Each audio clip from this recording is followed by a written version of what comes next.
Phew. What's that, Pom-Pom? Just got a message from the Xianzhou Loufu. Looks like it'll conflict with our original schedule.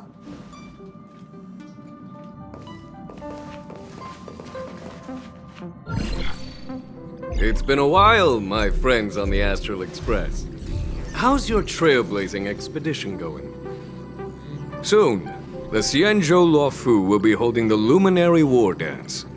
Those who have aided the Loufu in overcoming the crisis are cherished allies of the Xianzhou. Thus, on behalf of the Seat of Divine Foresight, I'm extending an invitation to attend the ceremony. Your presence would be greatly appreciated. Well, things aren't getting lively. We've barely recovered from the family's Charmony Festival, and we're already being invited to another special event.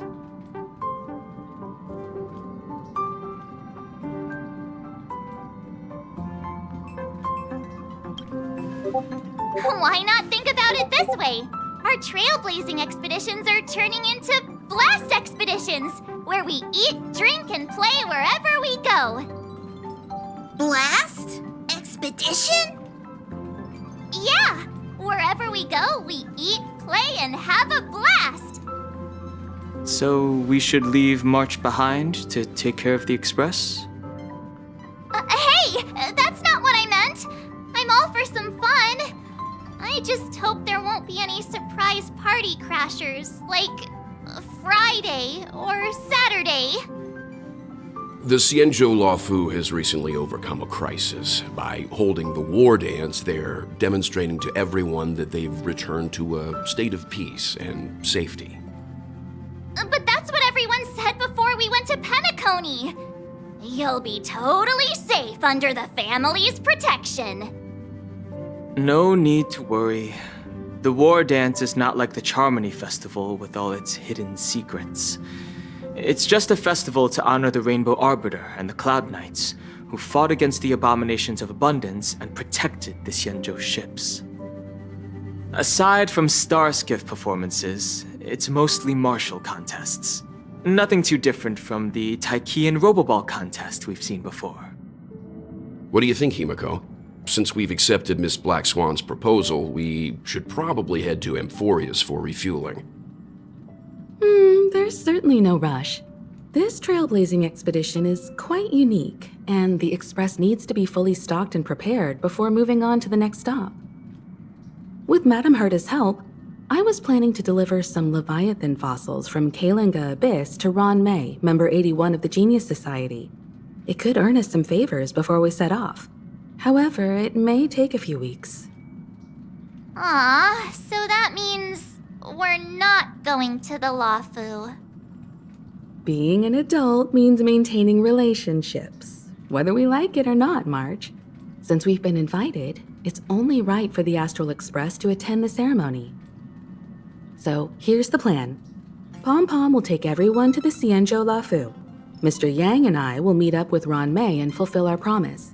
Meanwhile, you, March, and Don Hung will represent the Express and attend the war dance. What do you two think?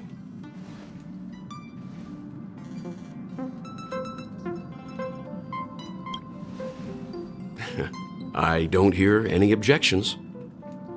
Now that everyone's on board with the plan, it's time to warp to the Xianzhou Loufu.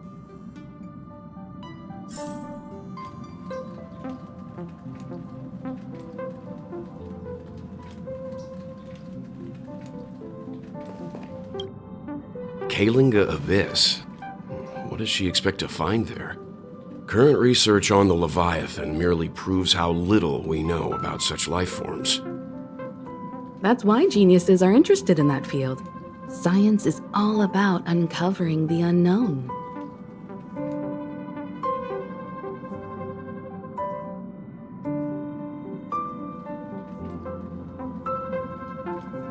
Don't miss us too much. If I stumble upon some cool Leviathan fossils, I'll bring a few back as souvenirs for you.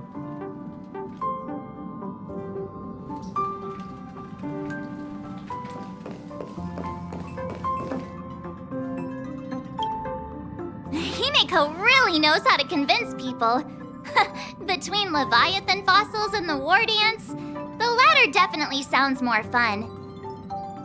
By the way, Don Hung, this time you'll be taking a stroll with us on the Loufu, right? And just let you two wander around aimlessly on the Loufu by yourselves? I don't think so. Plus, Mr. Yang is right.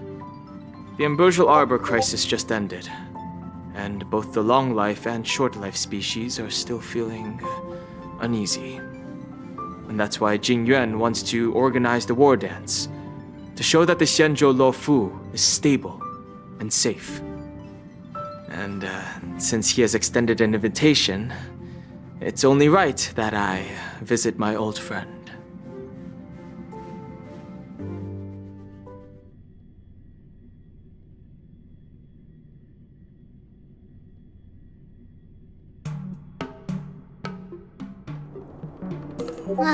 Coming back to this place brings back so many memories, you know?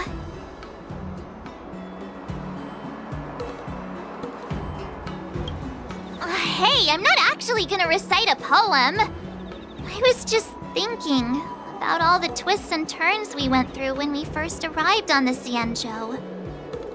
This time, we're not being forced or enticed or chasing after wanted criminals. And we didn't have to sneak in through the cargo dock. This trip has been incredibly smooth. Quite unusual, I must say.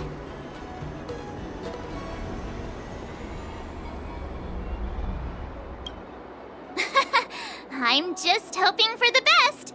You're the one jinxing us.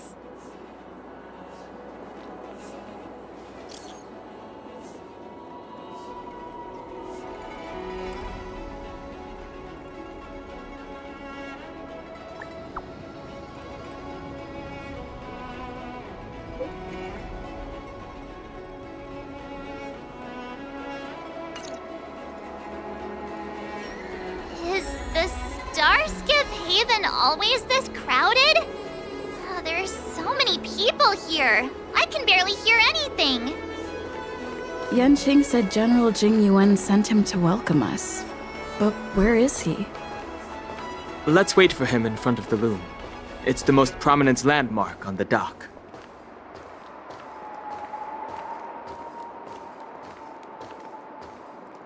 Hey, you guys! Hold on a moment. Did they just call us? Look at their outfits. They're from Penacony, right? Are you familiar with the Xianzhou Loufu?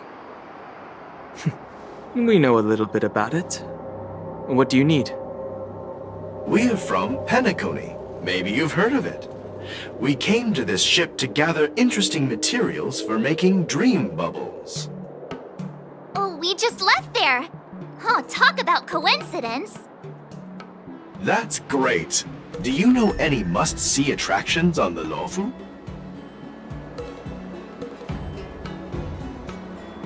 We did, but the locals were all like, come on, there's nothing worth seeing on the Loufu. It's so boring here. Ha! Can't blame them. If someone asked me what's there to see on Penacony, I'd probably struggle to answer too. That's why we're asking fellow tourists. Most of the tourists around at the moment are here to attend the war dance. And that's why we're here too. Yeah, we know about that ceremony. But isn't the fighting ring still closed? I've heard the ring was actually converted from a huge decommissioned Loufu fighter jet. No doubt about it. It's a massive fighter jet. It's got to be larger than a civilian star skiff. But for now, all we can do is wait until the war dance starts in a few weeks before we can board it. We've still got work to do, so we can't just sit around waiting for it to start. That's why we're asking you about some must-see attractions. We're looking for unique experiences that you won't find on Penacony. Our clients love these kinds of dream bubbles the most. You're the expert here. Give them some suggestions.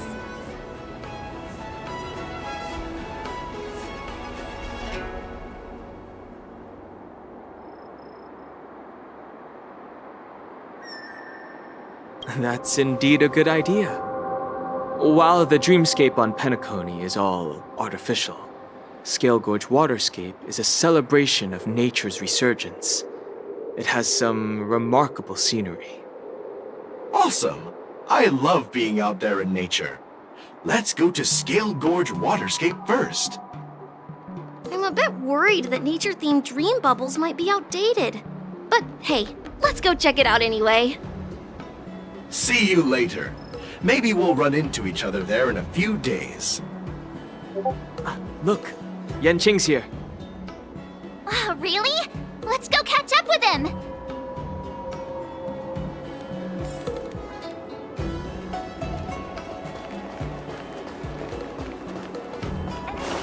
There you are! Everyone, this way! Hey everyone, it's been a while. It doesn't feel like it's been that long since we last saw you. But, Yanqing, are you? What's up, Miss March? They say kids grow up really fast. Yanqing, are you a little bit taller than before? We've only been away for a few months.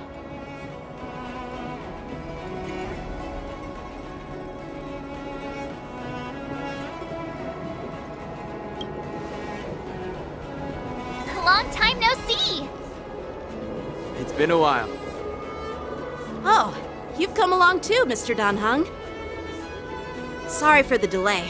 With the upcoming war dance and the Starskiff Haven being so busy, things are a little hectic. Seriously, I've never seen the Loufu so lively before. I was a bit worried that holding the war dance right after the Ambrosial Arbor crisis might be too soon. But seeing the bustling Starskiff Haven, I understand why General Jing Yuan chose this timing. Yep. There's people from other delves and travelers like you three who have come from afar. With the war dance coming up, there's a huge number of visitors pouring into the Starskiff Haven. The Cloud Knights are working hard to keep the security tight. The General said this ceremony would help the Xianzhou Loufu recover from the crisis. It's a way to showcase our martial spirit, reassure people, boost morale, and attract visitors from other planets to promote trade and peace. By the way, the Xianzhou Alliance places great importance on this ceremony too.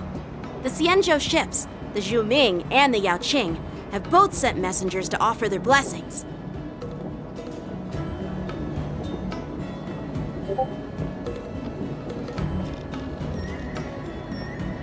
Yeah, the Xianzhou Yaoqing is a major force in hunting down abominations, and is always engaged in conflicts across the cosmos. Although it's a member of the Xianzhou Alliance, I don't know much about it. But Madame Yukong from the Skyfaring Commission mentioned that the Yao Qing always sends back reports of great victories, which is quite impressive. I heard General Fei Xiao of the Yao Qing is a young and dauntless lady.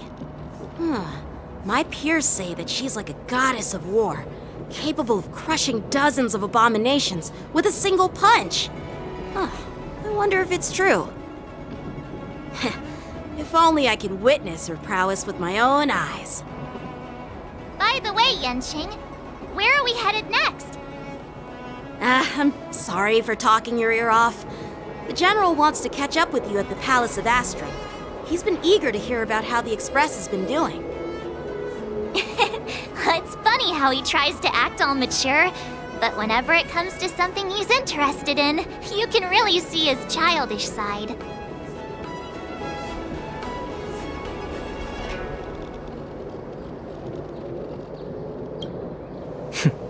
I agree.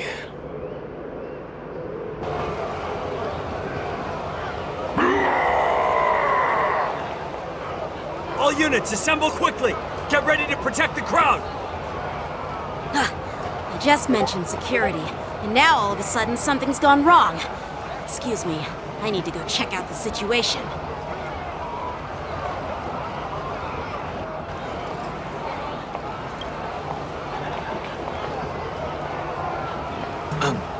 We'll go with you.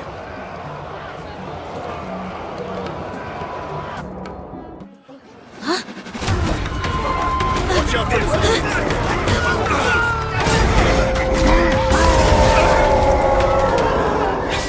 Protect the civilians. I'll deal with him.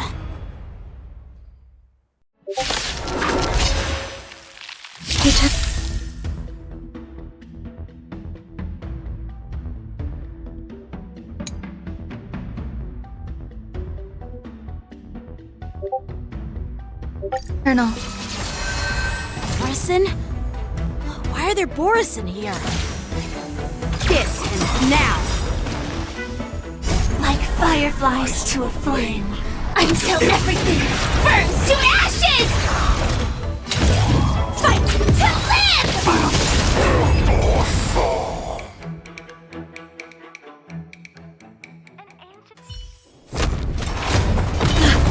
Not good.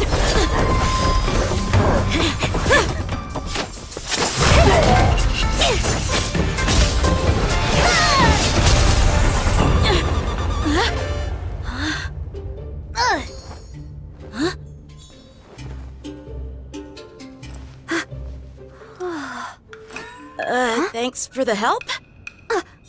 Sorry, no time to chat. Could you give me back my...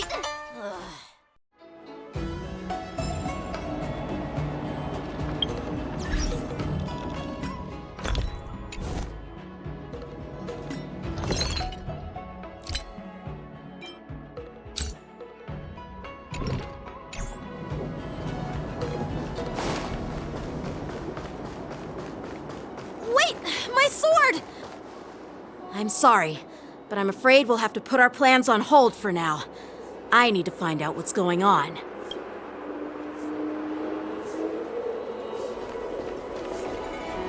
While we appreciate your rescue, my Xianzhou friends, don't you think it's a bit too much to detain us and our cargo?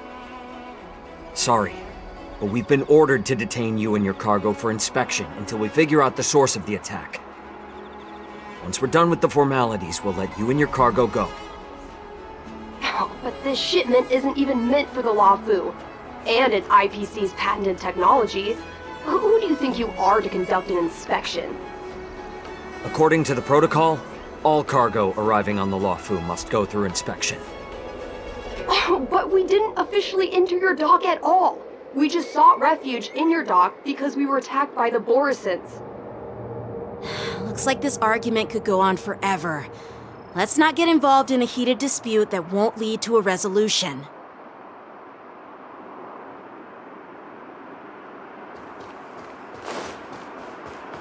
An ancient game to make your brain feel brand new. Who's in charge here? I need some answers. It's my fault. We let our guard down for a moment. I take full responsibility. With the war dance approaching, safety should be a top priority. Now, tell me, how did Borisin prisoners end up in Starskiff Haven? According to the protocol, Borisin prisoners should be held on a starskiff and taken directly to the shackling prison under strict supervision without ever touching the ground. Who allowed a prisoner transport ship to dock at the passenger terminal? Please don't blame this, Captain. This incident involves the Ju Ming's diplomatic vessel.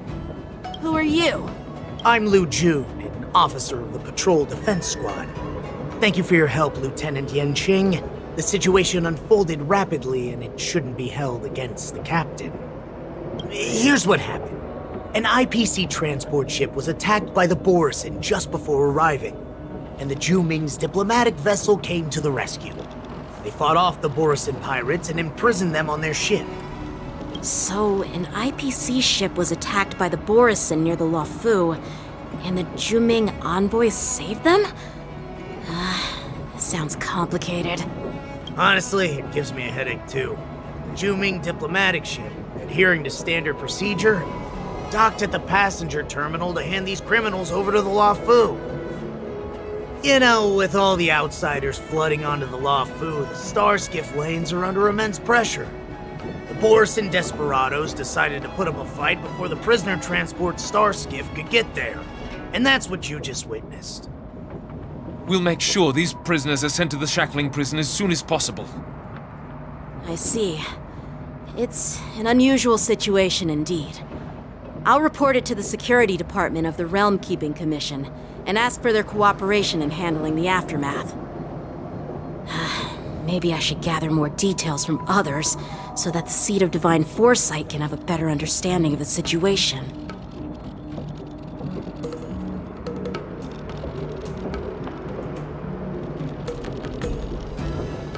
Oh, you look much maturer now, Yanqing. Please don't tease me, Miss March. The situation on the Xianzhou before the war dance is like a calm lake that can be disturbed by even the smallest pebble, capable of generating far-reaching ripples with even the slightest disturbance. What are those people? I mean, those monsters we just dealt with? Yeah, those werewolf monsters are known as Borisin. They are abominations of abundance, and we've been fighting them for a very long time. The Borisin have been a powerful force for a long time, plundering and enslaving many worlds. The threat they pose is just as terrible as the Swarm disaster, and the Alliance even had a fierce war with them 3 decades ago.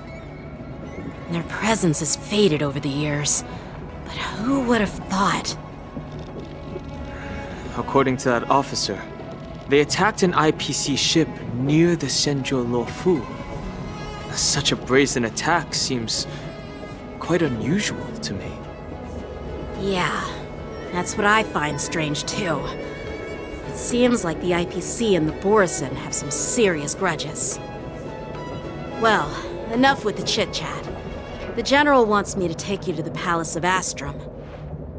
I'd love to chit-chat a little longer, but there are some things that can't be left unchecked. Is it a serious matter? Maybe you'll need our help in hunting down the Borisin? Thank you, but it's no big deal. By the way, that young lady who just appeared, she took my sword. I'm thinking of filing a lost property report at the Realm Keeping Commission to see if I can get it back. I doubt she did it on purpose.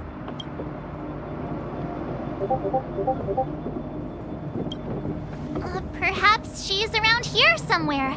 Shouldn't we take a look? All right, let's not keep the General waiting. Don't worry. There aren't many people out there with that kind of talent. It shouldn't be too hard to find her.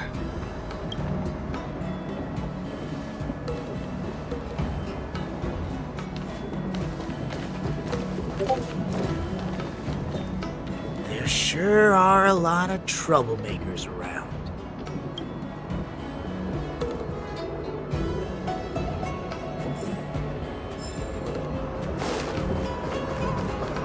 says?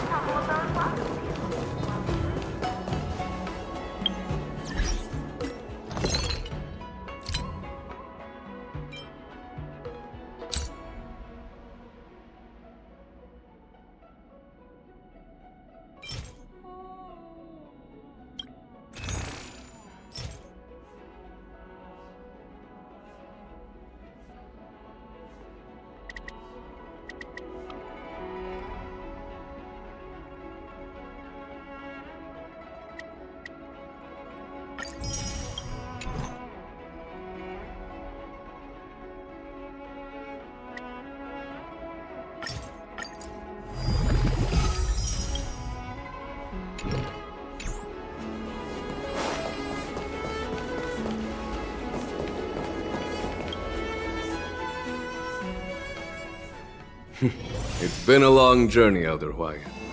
Thank you for your presence. Don't mention it. Thank you for taking the time to welcome me.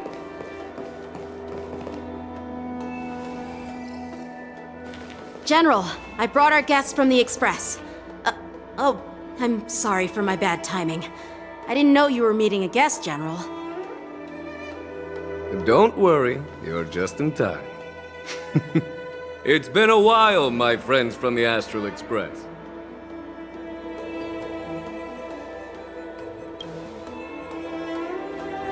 All is well when you have friends coming from afar.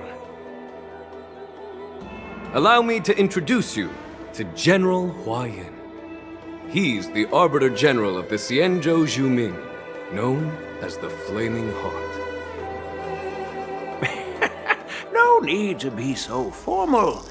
I'm just a tourist here, no different from other tourists who've come to attend the ceremony.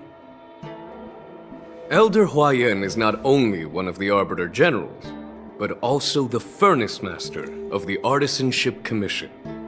Besides his martial skills, he excels in forging various weapons. Such talents are unique, even among the Arbiter Generals. Be it Arbiter General or Furnace Master, these are merely titles given to me long ago. I've retired several times already, but with the current change in circumstances, the Marshal has called me back to duty, and I had no choice but to answer the call. Well, in the end, I'm to blame. Living such a long life naturally brings its share of disapproval. It's an honor to meet you, General Hwaiyan. It's my honor to meet you, General Hwaiyan.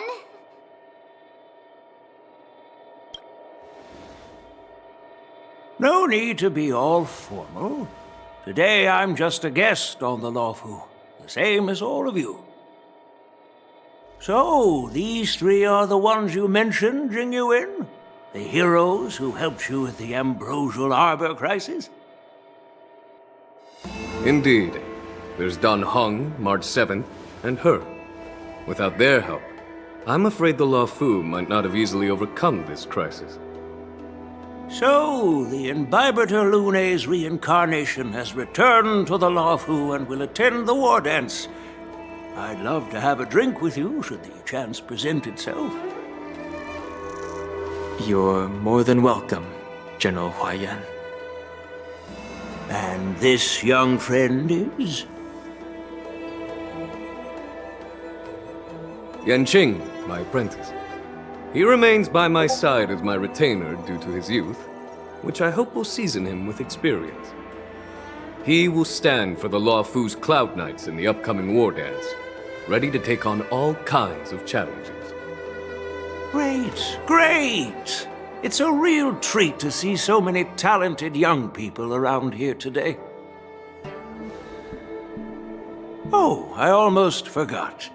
This is my apprentice, Yoon Lee. It's you! Oh, it's you. Hello. Oh, you two already know each other? Guess we don't need any introductions then. What a coincidence! I was afraid I'd have trouble finding this girl. Oh? Now you've piqued my curiosity. Tell me, how did you two become acquainted?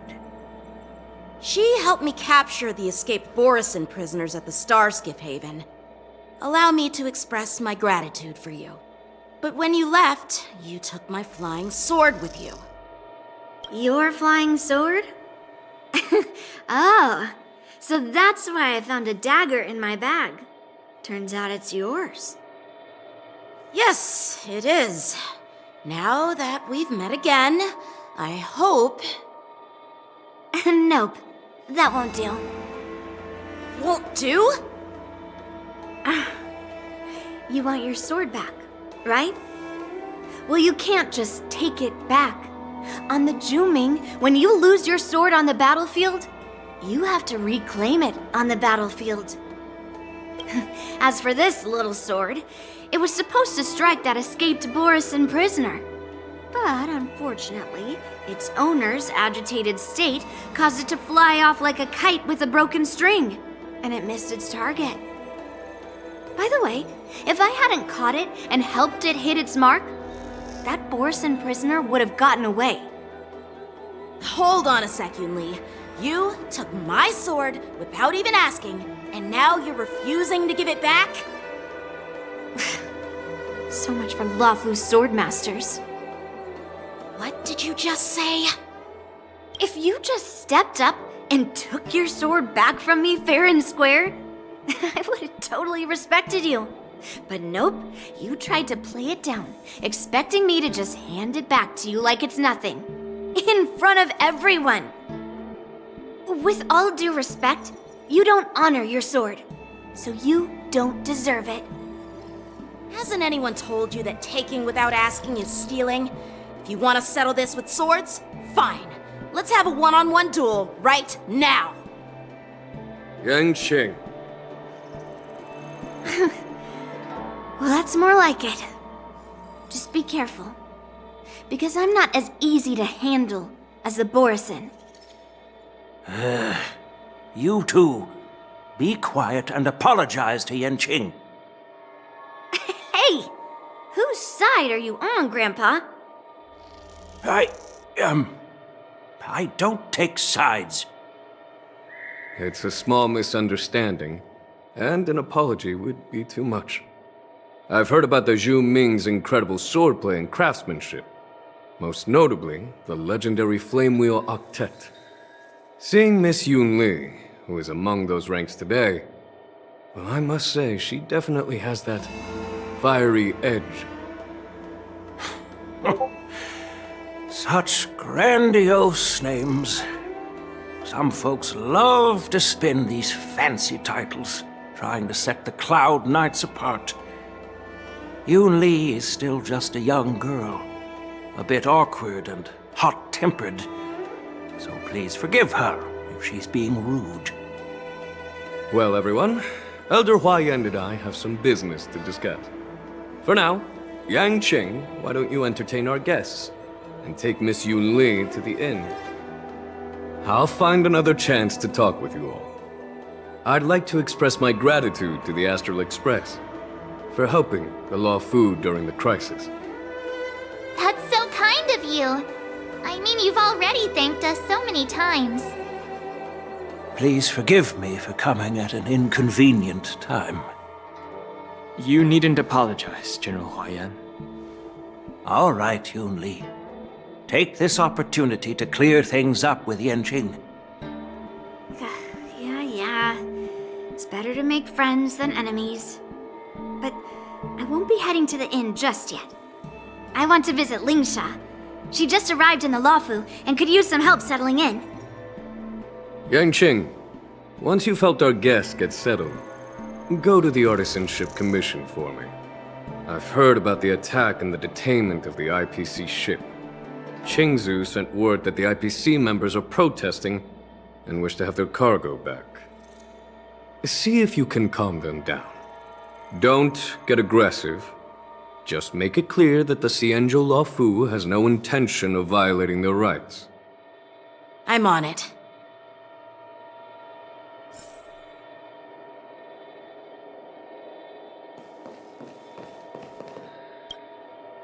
This is the report Qingzu just sent me. Let me take a look.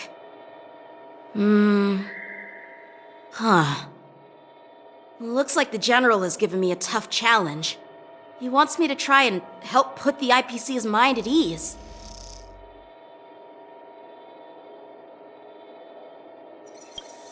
Well, it's not exactly a test. As Cloud Knight officers, we not only learn the art of war and martial arts, but also occasionally have to handle diplomatic disputes. It's just, talking things out isn't as straightforward as duking it out with weapons on the battlefield. This is especially true when you're up against the IPC, with their non-stop corporate babble. Well, let's not worry about that for now. Shall I take you to the inn?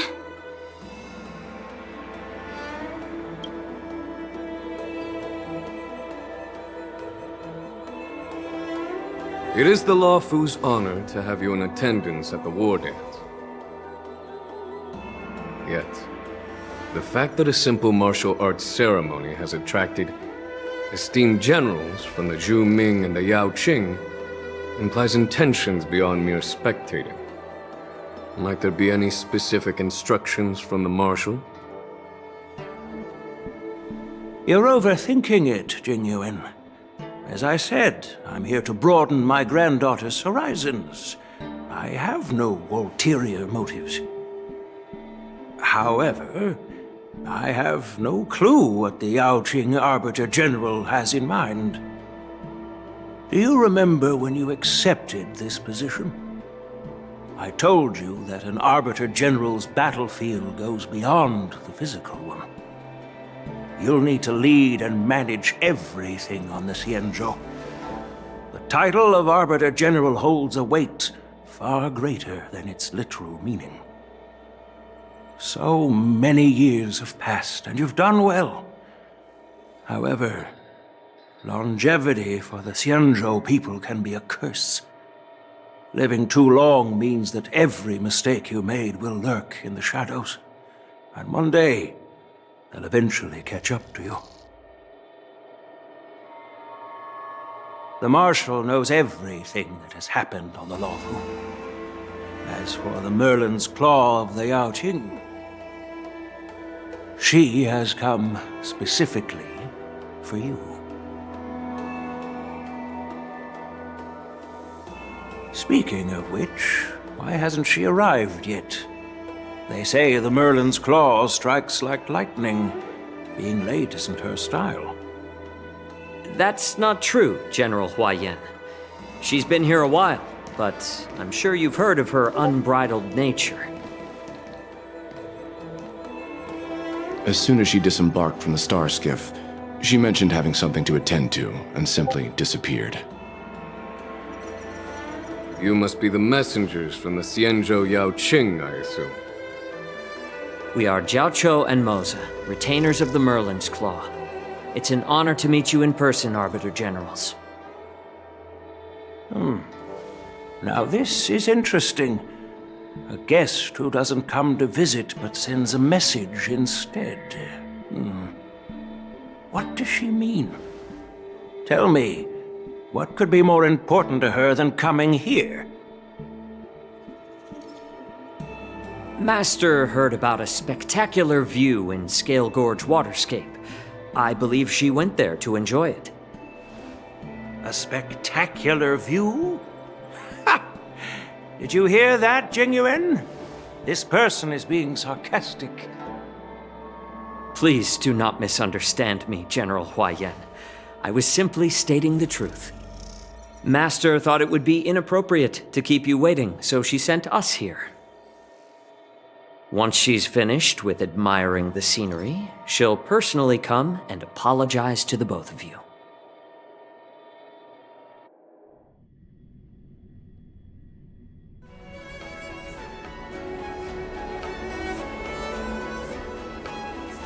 Drat, I forgot to ask Yun Li to return my sword. No need to bother. The Juming envoys won't be leaving the Loufu anytime soon. I'll ask for it later when we meet again.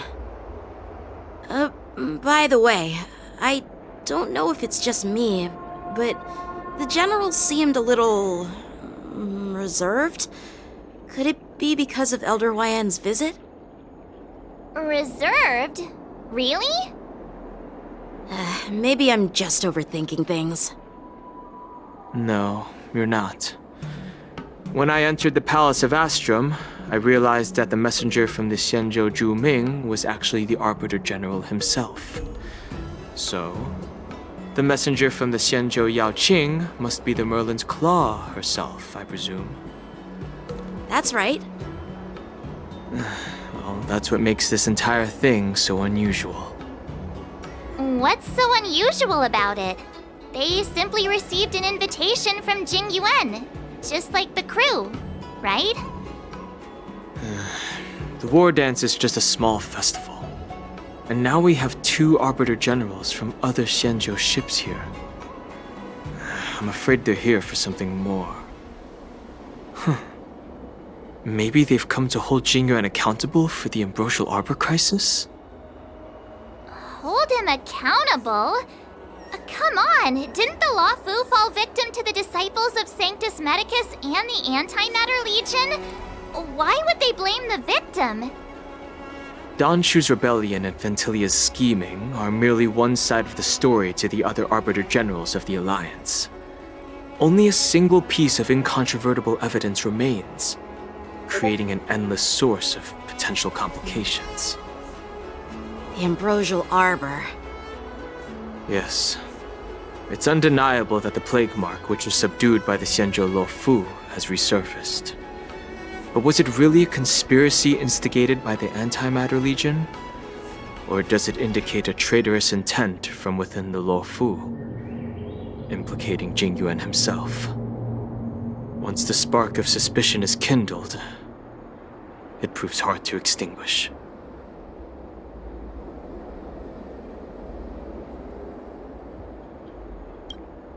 The General must have had that in mind when he invited us to attend the war dance.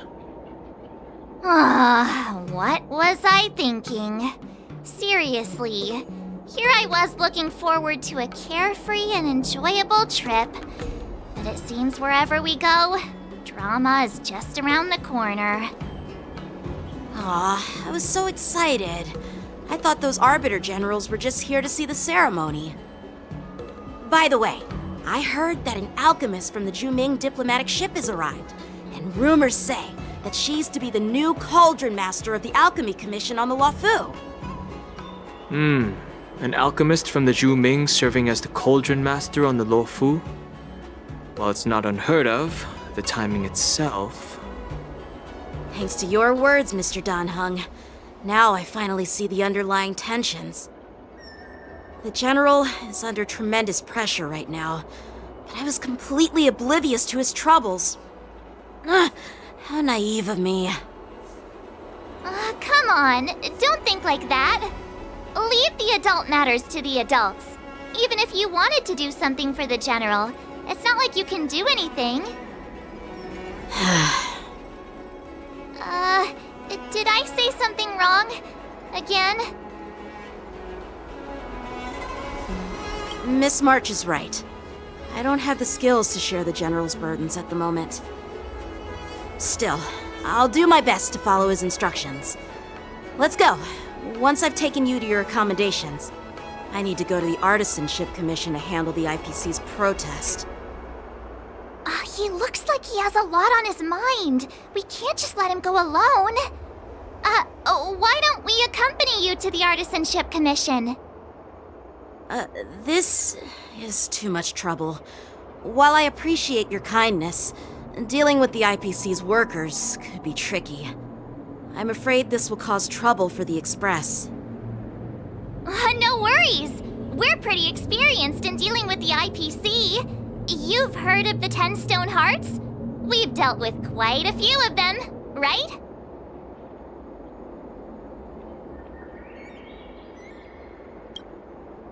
Yeah, exactly. Are you being sarcastic? Well, since you're willing to help, I won't decline your kindness. Let's head to the Artisanship Commission and meet them.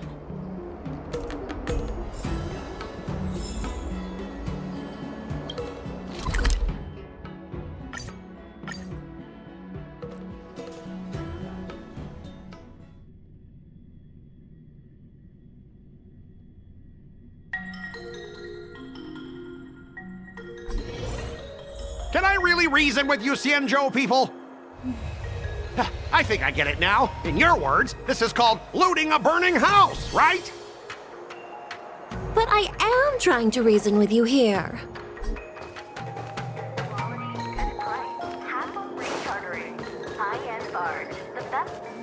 That toxic voice sounds familiar.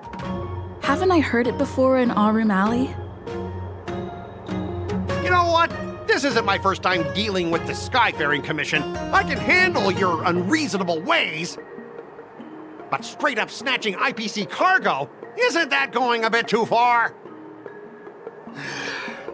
Just as I've said it many times already. Once we've inspected the cargo and completed the security check, you can be on your way. Is there something wrong with your ears, or is it just your brain? I'm hearing you loud and clear. I'm thinking clear. And my answer is crystal clear. Not a chance. Keep detaining my cargo and I'll file a complaint directly with your general.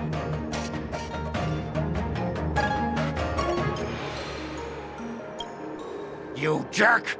Who are you calling a dog? Wait, why are you here? You're staying on the Xianzhou, are you?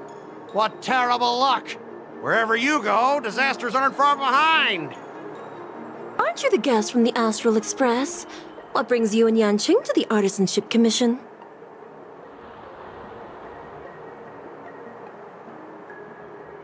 Trouble caused by the IPC? I'd say it's caused by the Skyfaring Commission!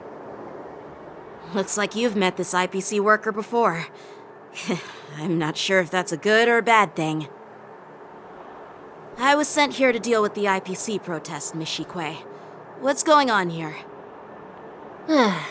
As you know, this IPC transport ship was attacked by the Borisin and rescued by the Juming's diplomatic ship.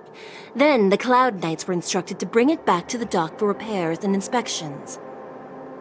And this is Mr. Scott, the person in charge of this transport ship. So, you're Scott. I've heard her mention you. Weren't you kicked off the Loufu before? Why did you come back? Like I wanted to come back. I thought I'd just dock at the harbor for repairs and leave this forsaken place for good. Little did I know, as soon as the ship entered the harbor, a bunch of Cloud Knights showed up and snatched all our cargo from the hold. What do you mean by snatched? I've told you 1,000,000 times. It's a security check. Then why did you bring the cargo to the Artisanship Commission? You even brought in some shady craftsmen. It's obvious you're trying to steal the IPC's patented technology! Listen here. Firstly, the Skyfaring Commission detected dangerous items that could possibly be weapons in your cargo hold. That's why they called me here, to double-check. Secondly, where the heck did you get the idea that I'm a shady craftsman? Even if there are dangerous items, what do they have to do with you? It's not even being shipped to the Loufu. We'll just fix the ship and be on our way. We won't unload our cargo here. But you'll have to stay in the port for several days before your ship is repaired and you can take off again. How can we just leave unchecked items sitting here? I understand, but we don't need to disassemble the cargo if it's just a security check, right? In most cases, we don't. However, our scans discovered that the cargo doesn't only contain machinery, but also some substance that resembles biological tissue. Biological tissue? Does this crate contain living things? I'm afraid we'll need to wait for the Alchemy Commission for further confirmation. In any case, according to our regulations, we need to unseal one of the crates for further examination. But this IPC specialist has been hindering us on the grounds of patent secrecy. The Alliance's regulations on biological products are very strict. Without further inspection, there is no way for the Skyfaring Commission to release the cargo. Oh, really? Fine! If anyone lays a finger on that shipment, they'll have me to deal with. It doesn't matter if it's mechanical or biological. It's none of your business. I'm filing a complaint against the Skyfaring Commission's ridiculous regulations. This This Mr. Scott seems stubborn and difficult to persuade. Honestly, I really don't want to have a vicious confrontation with the IPC.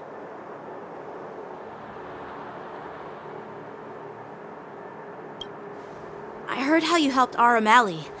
The IPC representative back then was Mr. Scott, right? Since you've dealt with him before, it looks like I'll have to rely on you again. What are you guys whispering about over there? Just hurry up and give us back our cargo.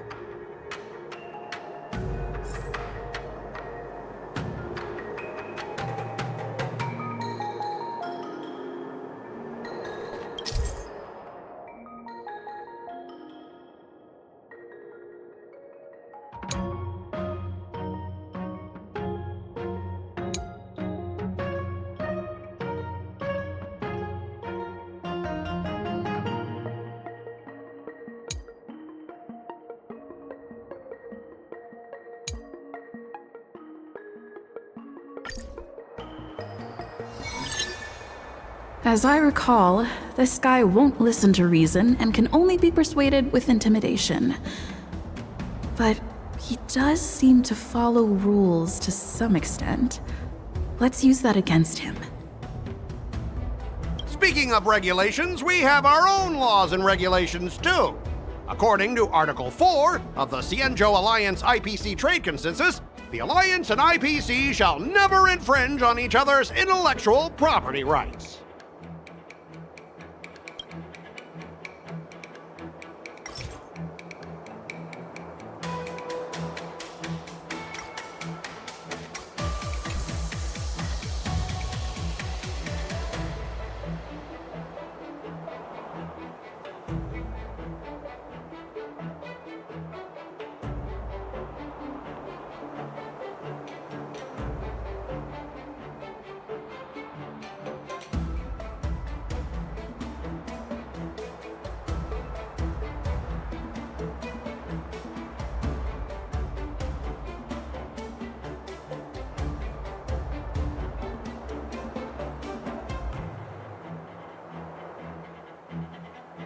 The Alliance can sign a non-disclosure agreement with you.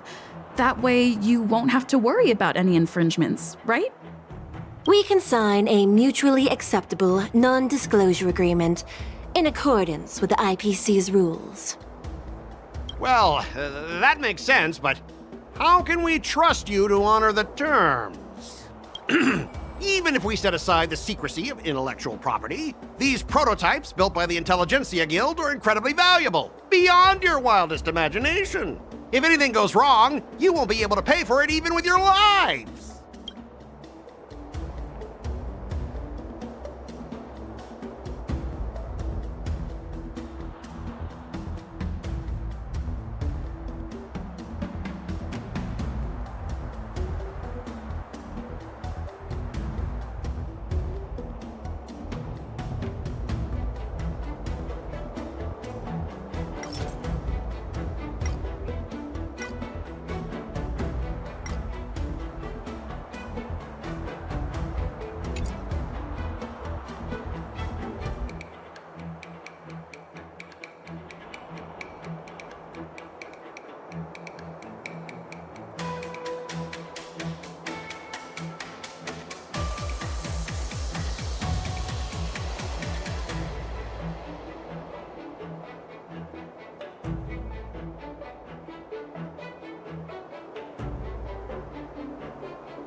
I've taken Herta's curios and even destroyed Runmay's experimental subjects, but have I ever paid a penny for them? And now, you think you can just come and ask me for compensation? Listen up, brat. Don't think that your fancy connection to the Genius Society scares me. The IPC and those geniuses are working together. We're not taking orders from them. Besides, the cargo on this transport vessel belongs to the Intelligentsia Guild. If you want to inspect the cargo, shouldn't you at least call in a member of the Intelligentsia Guild to be present?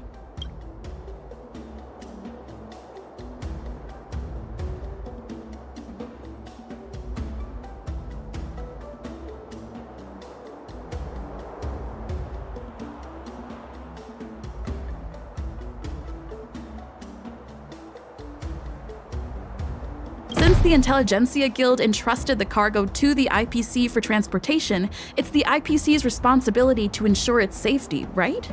Why would you need a member of the Intelligentsia Guild to be present? Let me tell you something. As stated in Article 17 of the IPC's Building Material Logistics Department Transport Agreement Law, subsequent to the dispatch of goods and during their transit, all risks, save for those pertaining to the transportation safety, shall be the sole liability of the consignor. Well, we only protect the integrity of the goods and prevent anyone with ill intentions from getting their hands on them, for example. As for whether the cargo itself poses a security threat to the destination, that's not our responsibility. It appears we have reached an area beyond your expertise, doesn't it? The complexity of legal studies are indeed challenging. We both need to follow the regulations, because that's how the IPC and the Cienjo operate, right? As an IPC worker, I have to abide by its regulations. If I make an exception and allow you to inspect the cargo, it'll spell disaster for me.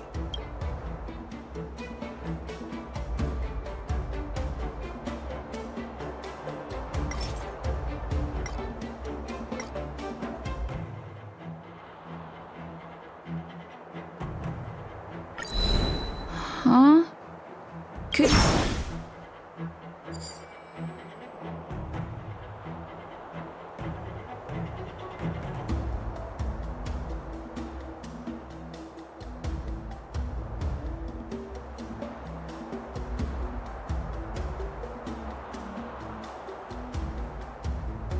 You're pulling out all the stops, and you've even dragged members of the Intelligentsia Guild into this. Seems like you're not interested in resolving this at all. Since we've met each other before, Mr. Scott, let me share some information. Your transport ship was attacked by the Borisin, and the Cloud Knights might see it as more than just a random attack. You think you can scare me with that? What exactly do you mean? Sure, you might purely be innocent victims of a Borisin attack. But think about it another way. Why would the Borisin launch such an attack near the Loufu? Perhaps some of your crew members colluded with them. We may need to interrogate every one of your crew to eliminate this potential risk. You know what? I don't think we really need a member from the Intelligentsia Guild present. I'm just hoping that all the procedures will be thoroughly followed, you know? We both need to follow the regulations, because that's how the IPC and the Cienjo operate, right?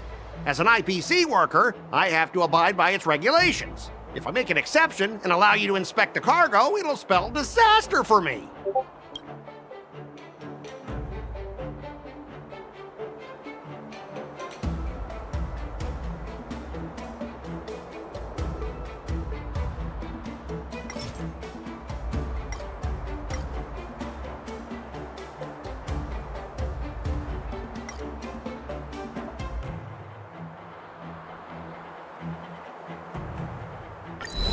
All right, we understand your position, but rules are rules, and we can't bend them now. However, we'll note down your concerns and pass them on to management. We'll keep you updated on any developments.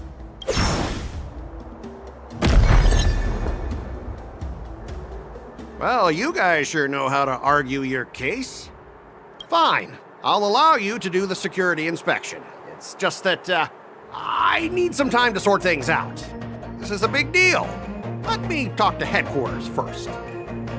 So, Mr. Scott, are you just stalling for time and planning to leave the Cienjo as soon as your ship is repaired? To avoid the Skyfaring Commission's inspection? Well, IPC staff are free to come and go, as long as they don't break any laws. Yeah, you've got some insight there. Who are you again?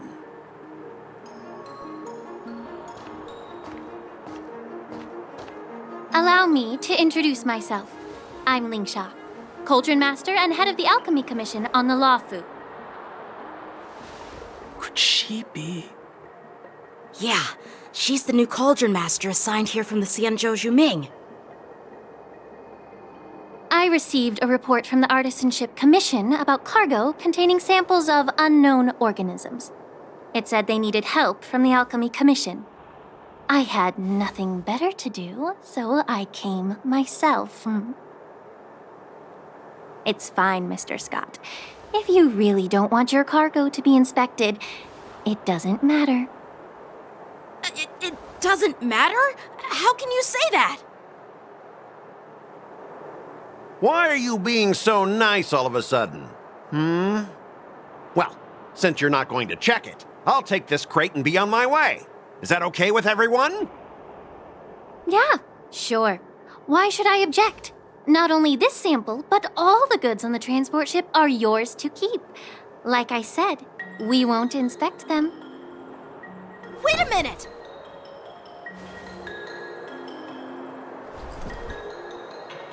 Well, that's more like it. If only the young displayed a more reasonable attitude, we could have sidestepped that altercation just now. Our ship will leave in a few days once the engines are repaired. Your ship can leave whenever you want, but I'm afraid I can't say the same for your cargo. According to the import and export regulation signed between the Xianzhou and IPC, all biological shipments can only leave the port when they have confirmed to be of no threat, or when all biological activity expires. Since we can't determine if your shipment is safe for the environment, I guess we'll have to wait for its biological activity to expire. Let me check the previous cases. Normally, it'll only take around 47 star calendar years. Only 47 years? Why so surprised? You're still young and full of energy. I'm pretty sure you'll live a few more decades. Have some confidence in yourself. Ha! Typical of a long-life species. Your words are dripping with sarcasm. While you may not care about time, I do. I'll be demanding double compensation from the Skyfaring Commission for every minute wasted. Sure thing, Mr. Scott. You seem pretty confident that your career and life will last long enough to witness this victory unfold.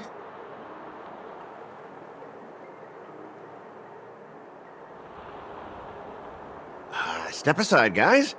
Let them do the inspection. But, Mr. Scott... Come on, we're already in enough trouble. Just let them do the security inspection. And if needed, I can always grovel before the Intelligentsia Guild later. I'm just using my head for what it's apparently good for, right?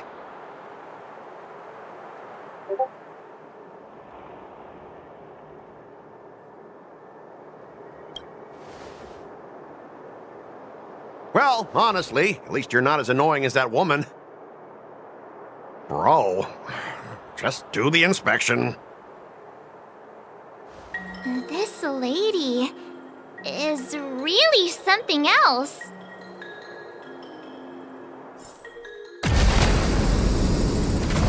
Is this the IPC product? Listen up. Any damages caused by inspections will be filed with the IPC.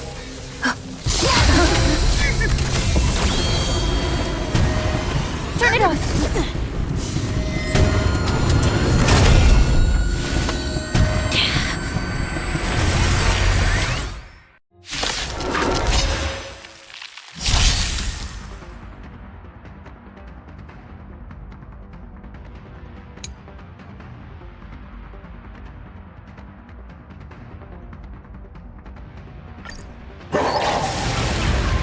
Oh, how unexpected. That was a surprise.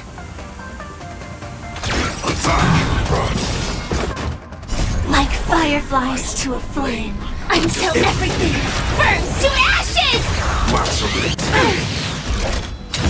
Set the seas ablaze! Slice like a good brew, my friends. Indulge yourselves! Abnormal.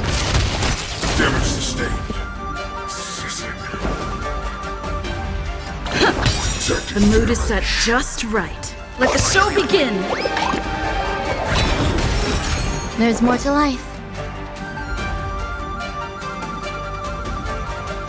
Eternal.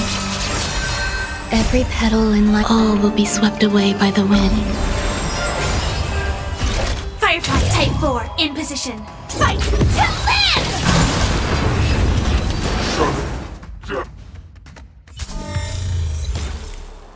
you seriously planning to leave this stuff unchecked at the dock for days? That's way too dangerous. I had no idea about it! You must have accidentally triggered the cargo's defense program! I don't think trying to shift the blame is a wise choice. But seriously, I don't know why that thing suddenly started moving! I swear on the Amber Lord! Enough. Miss Shikwe, please escort our IPC guest to the Skyfaring Commission. I'm on it. Please follow me, Mr. Scott.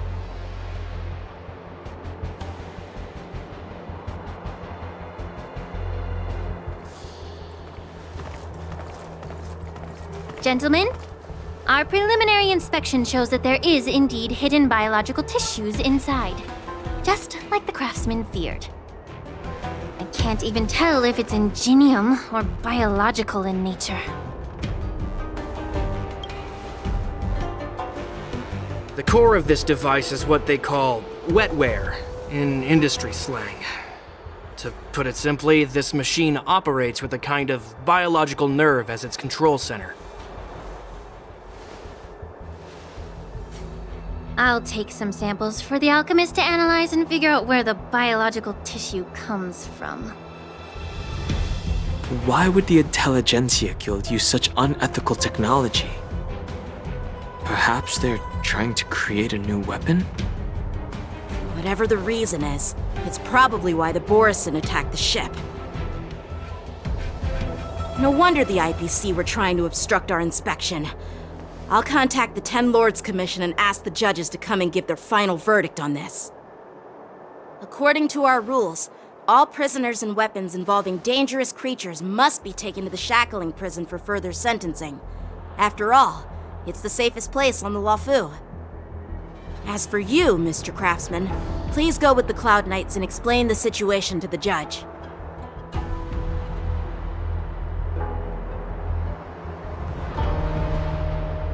I had a feeling that the IPC members would cause trouble, but I didn't think they'd be this tricky.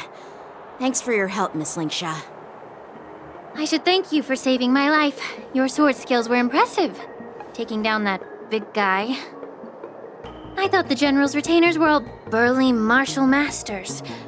I didn't expect Yenqing to be so...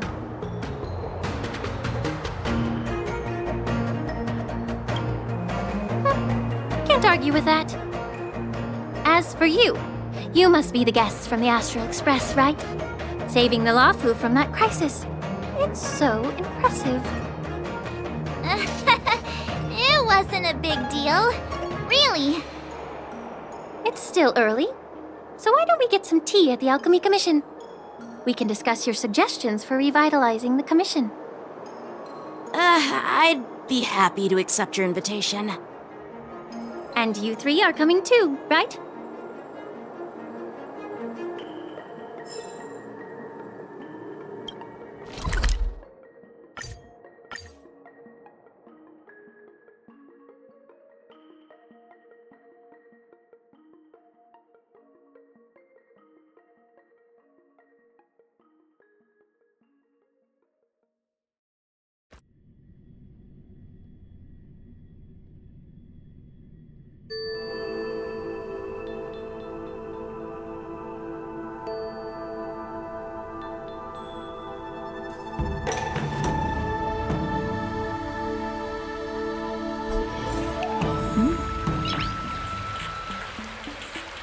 Nice.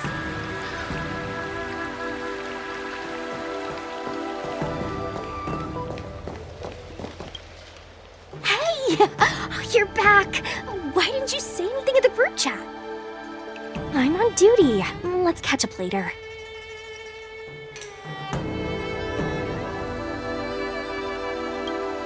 Cut it out. I'm carrying out my sacred duty.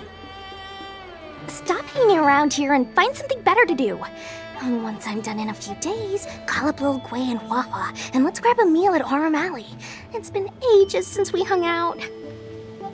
Goodbye.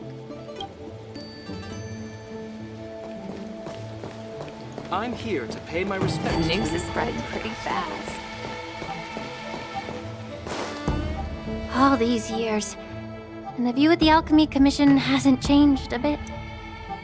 The tides come and go, but the ancient sea remains the same. For us Vidyadhara, there's nothing more nostalgic than our homeland. You're a Loufu native, Miss Lingsha? Yes, I grew up here, listening to the sound of waves while researching prescriptions with my mentors and peers at the Alchemy Commission. It's kind of sad, isn't it? Everything changes, but somehow remains familiar. Just like you, Don Hung, I traveled far from home, and now I've returned. Seeing the familiar scenery brings back a hint of nostalgia. The view here would be even better without the ambrosial arbor. Oh, really? I think that towering tree looks pretty impressive. Even if it's impressive, it's a plague mark. The Xianzhou have been fighting abominations for thousands of years. And now that the ambrosial arbor has been reborn, it's only natural for everyone to feel uneasy. Well, once a seed is planted, no matter how long it takes, it'll eventually sprout and bear fruit.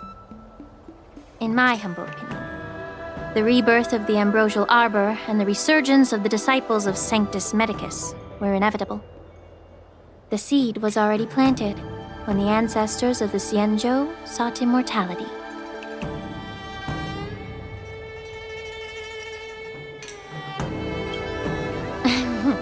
My bad.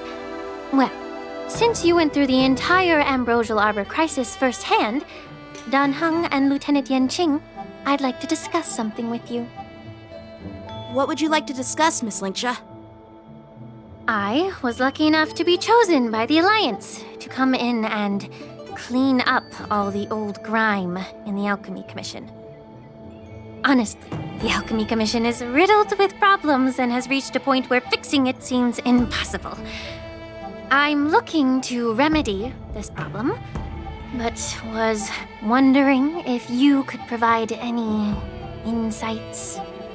Well, even though I'm a Vidyadharan like you, I'm an outsider, just like my companions here. I can't really say much about a remedy, but I do have a piece of advice, Miss Lingsha. The Vidyadhara and the Alchemy Commission on the Loufu have always been intricately connected.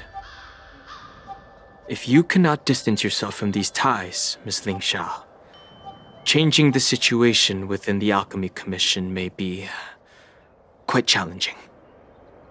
I may not know about politics, but I do know that the disciples of Sanctus Medicus have been operating within the Alchemy Commission for years. If you're determined to root them out, maybe you should discuss it with the General. I see. Thank you for your valuable insights. While the Lux Arrow from the Rainbow possesses unparalleled power to sever the ambrosial arbor, it can't sever mortals' desire to prolong their existence. Just like how the Cloud Knights can eliminate the remnants of the disciples of Sanctus Medicus, but are unable to calm the hearts and minds of the people within the Alchemy Commission. Our Xianzhou forebears knew this well, and that's why they entrusted the duty of guarding the roots of the arbor to the Vidyadhara. However, the Vidyadhara are still only mortal beings. 30 years ago, my mentor served as Alchemy Commission's Cauldron Master. She recognized the emerging undercurrents and sought to cleanse the source of the disturbance. Unfortunately, even though she was skilled in the art of healing, she didn't understand the human heart or how to eliminate the sickness lurking within the depths of the Alchemy Commission. In the end, she was framed and exiled to the Juming. I was also implicated and had to leave the Loufu. And guess who arbitrated the case and handed down the sentence? None other than General Jing Yuan himself. What? You heard it right. The ones responsible for the corruption in the Alchemy Commission are not just the remnants of the disciples of Sanctus Medicus, but even the Divine Foresight himself.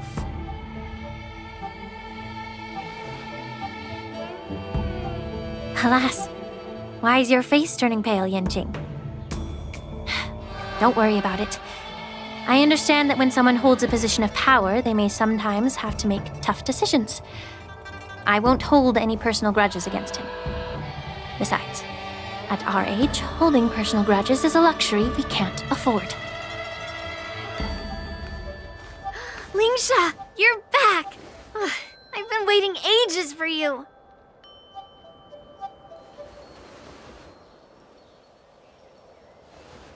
Yunli! Why aren't you with your grandpa? What brings you to the Alchemy Commission?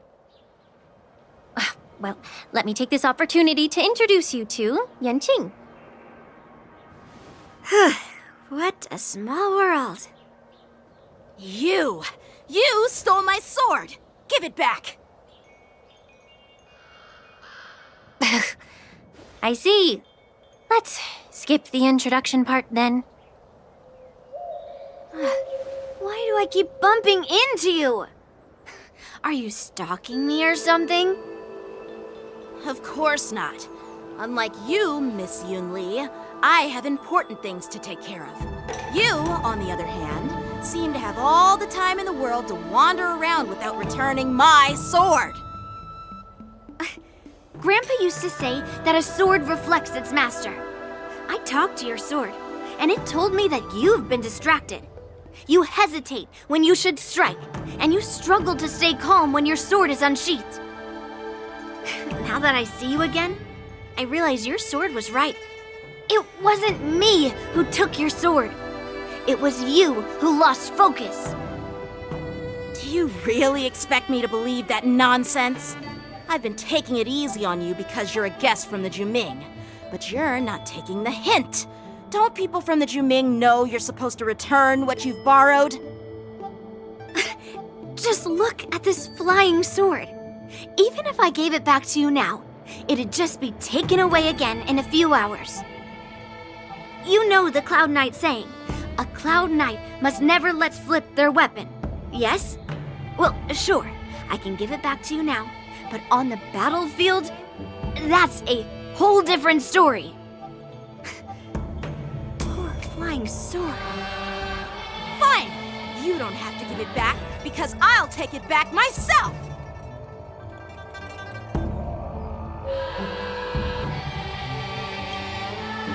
Between these two, who do you think is tougher? Don't get me wrong, I'm just curious. Get ready to separate them. It is my first day at the Alchemy Commission. A brawl is definitely not how I imagined celebrating it. Well, since you don't approve, I won't draw my sword here. I didn't mean it in that way. Since you've already drawn your swords, you'd be disappointed if you didn't get to test one another, right? I've received reports that the delves near the Alchemy Commission are still infested with abominations. Seems like my predecessors left quite a mess.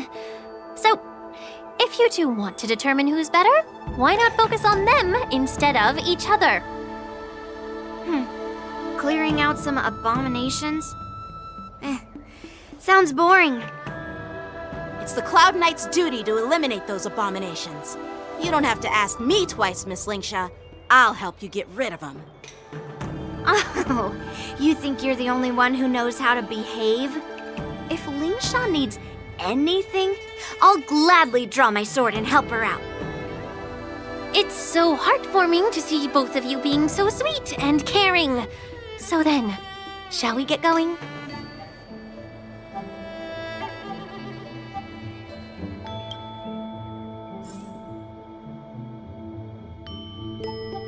Ever since the disciples of Sanctus Medicus were eradicated, their experimental abominations have been festering here.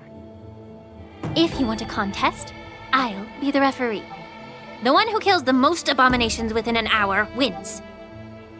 Lingsha, as always, You're still an expert in making unpaid work sound so noble and grand. It's for your own good, little Yunli. While you desire to compete against each other, I don't want to see either of you getting hurt. That's really thoughtful of you, Cauldron Master. So, are you both ready?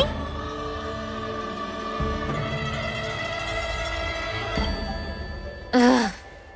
Looks like my predecessors left quite a mess. Let me say it again. The one who kills the most abominations within an hour wins. Be careful when you draw your swords, and make sure you don't hurt each other. Can we start now, Lingsha?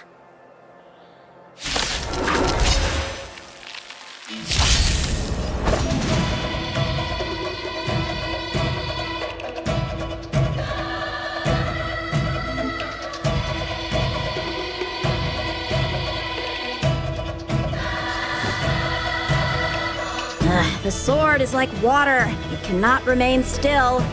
Strike with heart! Stay in step.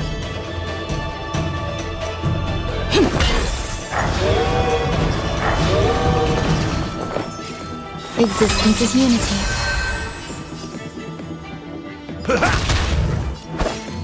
Bladed flight! I didn't expect someone who can't even hold on to earth! You've got style with those moves, but you're not striking where it counts. It's such a shame to see you misuse your sword like that. The mood is set. Let the show begin!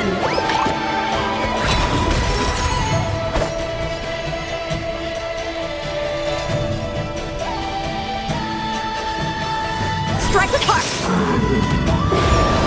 Some value, I suppose.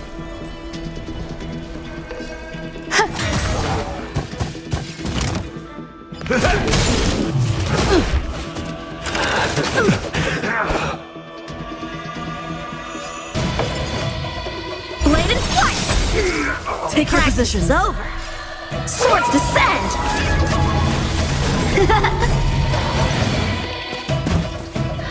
Let's improvise.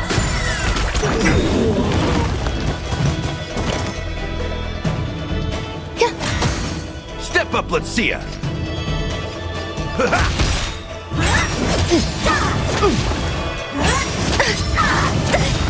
Every petal in life, all will be swept away by the wind. Strike with heart! Down to earth!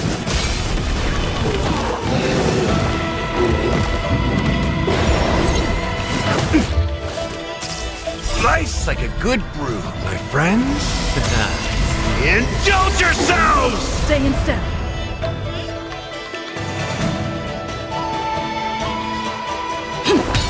The mood is set. Just let the show begin.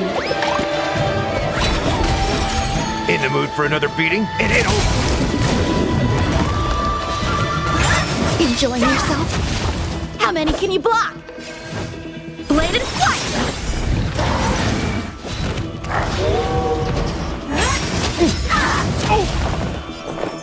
Eternal.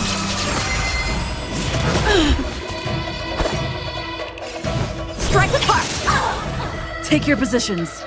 Dreams do come true.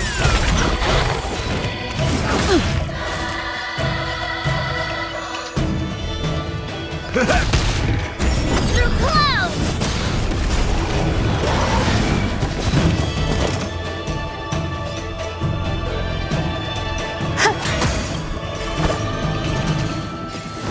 Bladed flight! Practice is over. Swords descend! Stay in step. Let's improvise.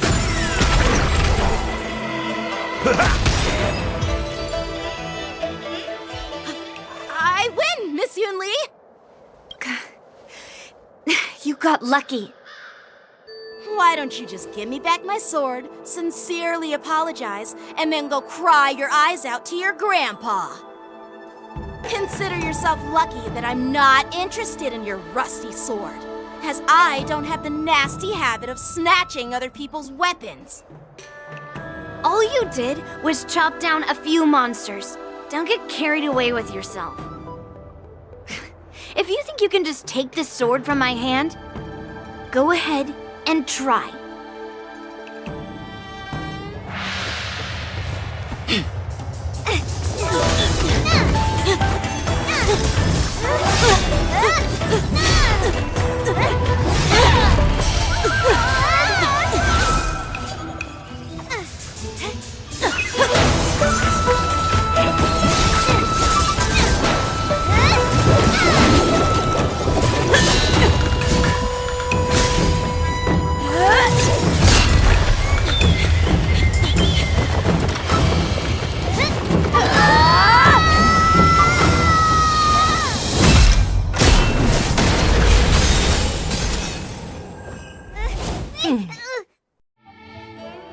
Well fought, my young friends.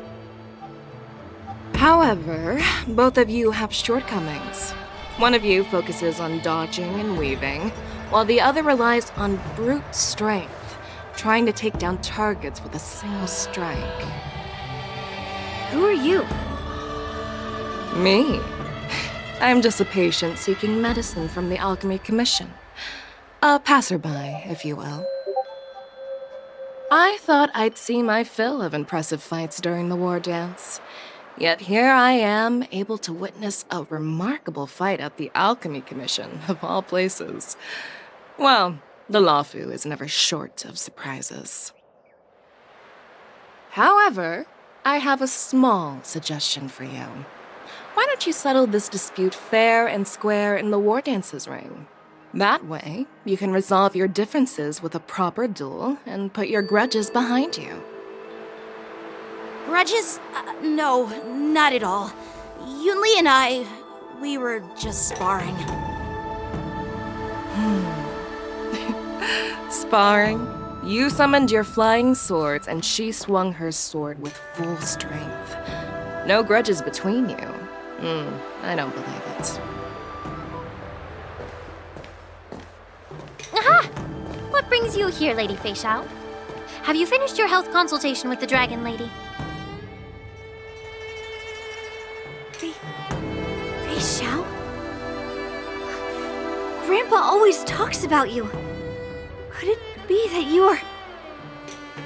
The Merlin's Claw of the Xianzhou Yaoqing? Looks like I'm quite famous on the Xianzhou Loufu, too. Of course. Everyone has heard of the great general. Known to all, and unbeknown to none. Great General? Isn't that title a bit too narcissistic? I don't like it. Ooh, I heard there's a dozing general on the Loufu, so I came up with a humble nickname for myself. The Lacking General. Lacking in worries, regrets, and rivals. Sounds much better, right? Yeah, that's a befitting title that sounds both humble and impressive. Now that the sparring session is over, Yanqing and Yunli, shouldn't you politely thank General Feixiao for her guidance and bury the hatchet? Here's your sword. Keep it safe. Or it might get taken away again. By the way, we haven't settled the score yet. I'll defeat you fair and square next time we fight. This is how she apologizes? Now that I finally got my sword back, I should report to the seat of divine foresight. I'll take my leave, General Feixiao.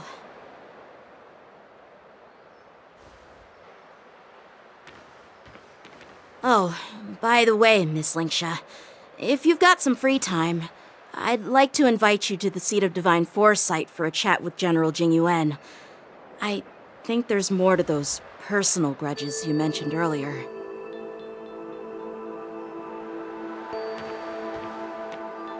Thanks for stepping in, General Feixiao. Otherwise, I'd have had to knock them out with my incense. Not at all. Just doing what you asked. How about we call it even as payment for the healer lady's consultation? Sorry, but even a general needs to pay their bills. we don't do credit here. And let's not forget, you'd have been waiting decades for a chance to see the Dragon Lady if it weren't for me. Well, you can always send the bill to the Seat of Divine Foresight and say it's for mentoring those kids. After all, it was quite the effort splitting them up. I nearly had to get tough. Now, if you'll excuse me, I need to find a spot and get some fresh air.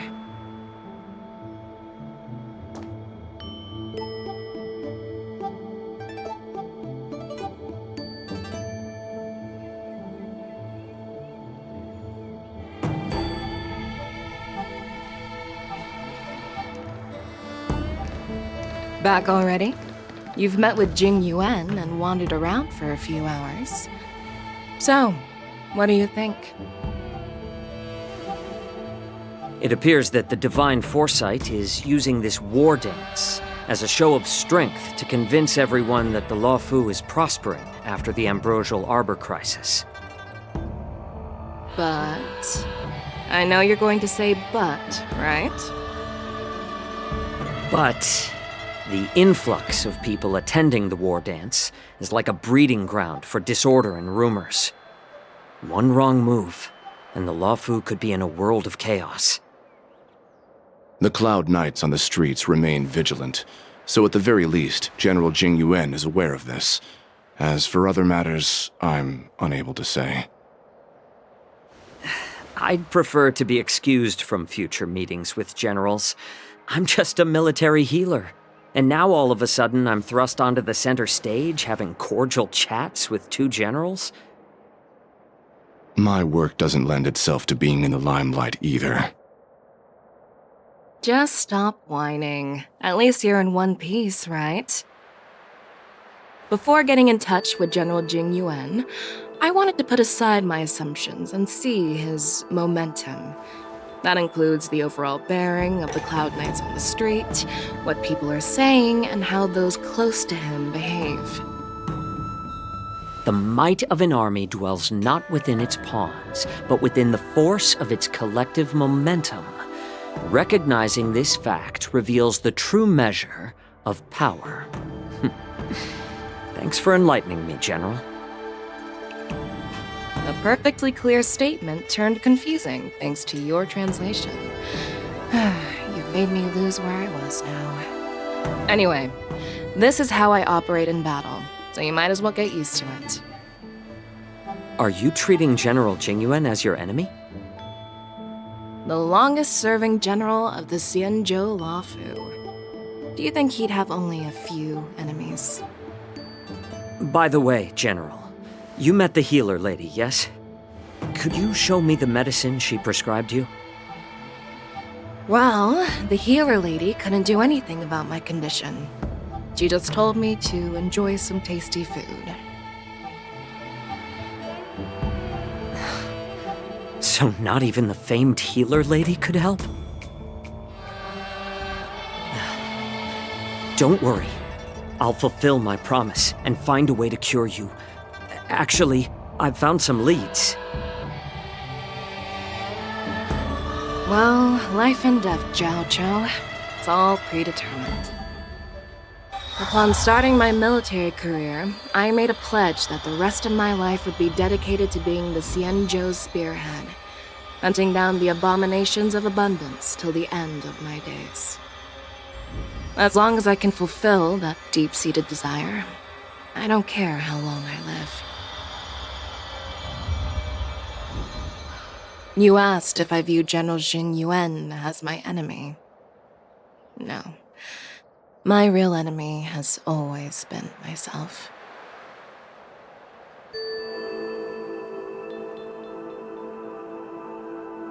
Enjoy some tasty food. So, what's for dinner tonight? Jeez. You really know how to read the room, don't you? You guys figure it out for yourselves. I'm due to catch up with an old war friend I've not seen for quite a long time.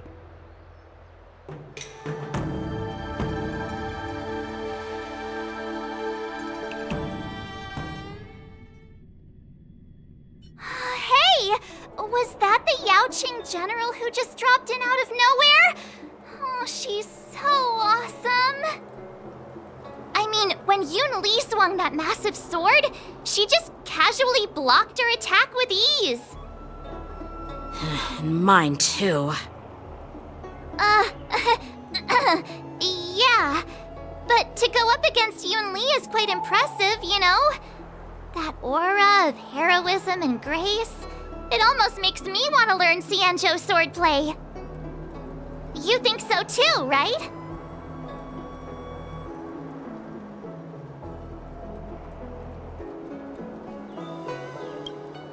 I agree. General Fei Xiao is indeed impressive. I was actually hoping you'd give Yanqing some praise. Thanks for the kind words, Miss March. The war dance is coming up, and I've been chosen to represent the Cloud Knights in the ceremony. I've had my fair share of defeats lately, and even though I know there are always more skilled swordmasters out there, seeing General Fei Xiao's skills today has made me feel a bit uneasy again. Don't underestimate yourself. After all, generals won't fight in the ring during the war dance. Just remember the state of mind you had when you single-handedly took on me and Blade, putting life and death aside. With that mindset, you can prevail against most challengers. I see. Thanks for the advice, Master Danheng. By the way, now that today's events are over, General Jingyuan wants to invite all of you to the Seat of Divine Foresight. He has something important to discuss.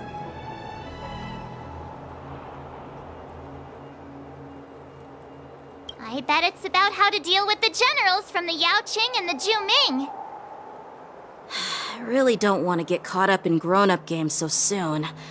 I just hope Generals Fei Xiao and Huaiyan can see the truth. We don't need any more chaos on the Loufu before the war dance.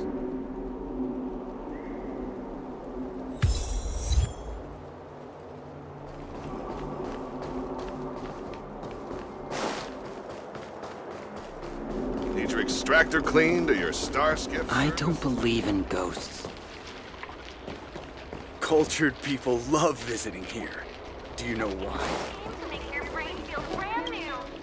So what if it's still work hours? That won't stop a good round of celestial jade.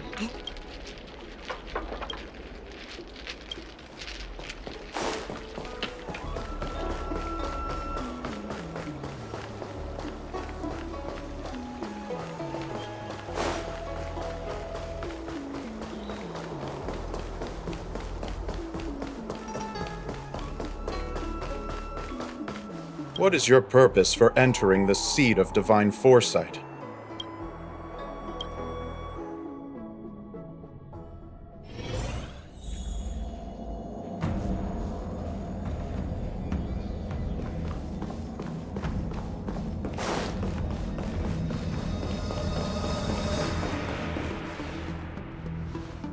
Earlier at the Palace of Astral, I introduced these guests from the Astral Express to you, Elder Huayan. But with all the people around, we only exchanged pleasantries. Now, I'd like to officially introduce them to you. These three braved great dangers, accompanying me to perilous places, defeating the chief culprit Fantilia, and uncovering the conspiracies of the disciples of Sanctus Medicus. If you wish to know more, please, feel free to ask us. Well, I skimmed through the reports about the Arbor's rebirth from the Master Diviner Hu Xuan. She's been summoned to the Yu Chui for questioning. There are a lot of doubts within the Alliance about this whole situation. But despite all that, I believe in you. Since you joined the ranks, you have repeatedly achieved remarkable feats.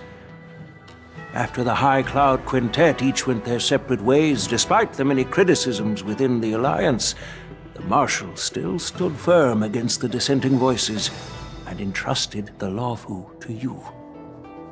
Over the years, you've served the Alliance with loyalty and wisdom. You've taken down abominations in Thalassa, rescued the Xianzhou Yu Chui from a siege, and destroyed the demonic planet summoned by the denizens of abundance. I still remember those battles vividly. There are fools who doubt your loyalty. They're happy to see the divine foresight fail because it gives them some kind of sick satisfaction. They haven't achieved anything of their own, so they feed off the failures of others. But I've seen enough failures in my time, and I want to believe that your loyalty has never wavered. So, General Fei Xiao of the Yaoqing is the only one investigating the Ambrosial Arbor crisis on behalf of the Alliance? No. I am too. This old man's words always catch me off guard. The Marshal ordered me to come to the Xianzhou Loufu, but the document only says, attend the war dance and listen to Fei Xiao's questioning.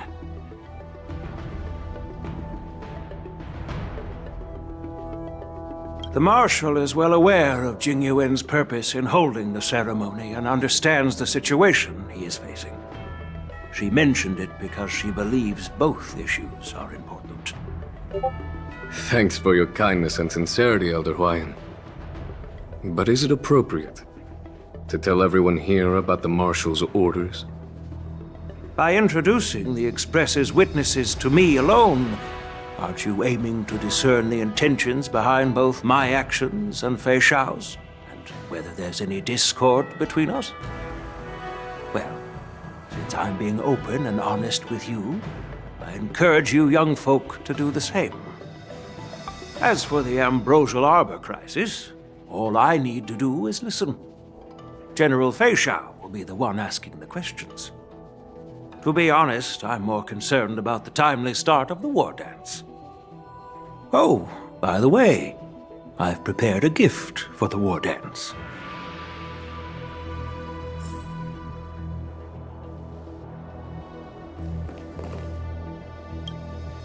Yes, it's this case right here.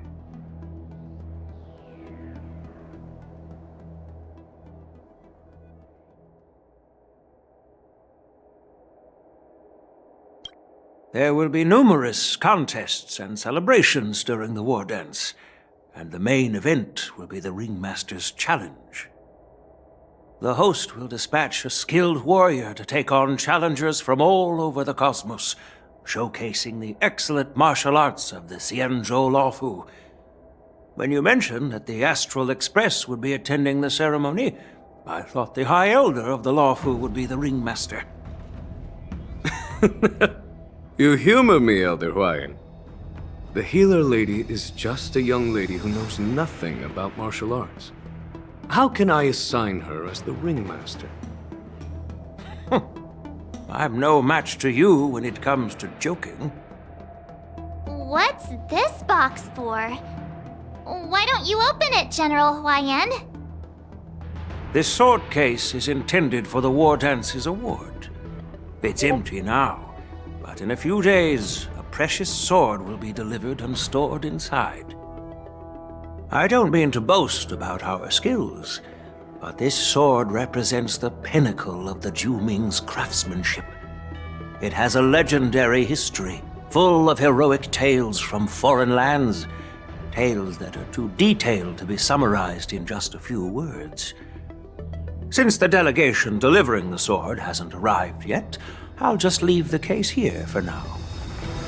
I've been wondering who would be worthy of such a sword. And then it hit me.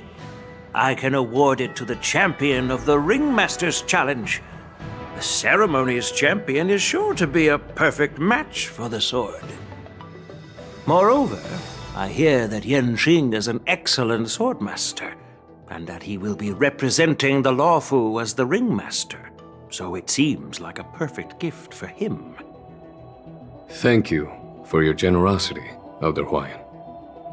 If you want to give me a sword, just say the word, Grandpa.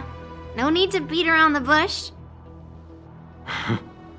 You've got confidence, my girl, but I don't think you can best Yanqing. I know you're all about swords, Miss Yunli. It's just a shame that it's the sword that ultimately chooses its rightful master. Yeah, and even if someone gets their hands on such a precious sword, it'll probably end up in someone else's. The outcome of our duel at the Alchemy Commission is still up in the air. Since you're interested, why don't you represent the Xianzhou Juming and challenge me in the ring? That's exactly what I had in mind. Nobody knows who's gonna come out on top. It could be me, could be someone else. It'll probably be me. But whatever happens, it won't be him.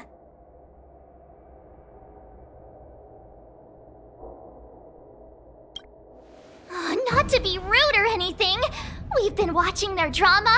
I'm dying to find out who beats who. Quiet down. We have other guests here. I've prepared this sword to add some excitement to the ceremony, not to have you two squabble. It's not a good look for the Alliance.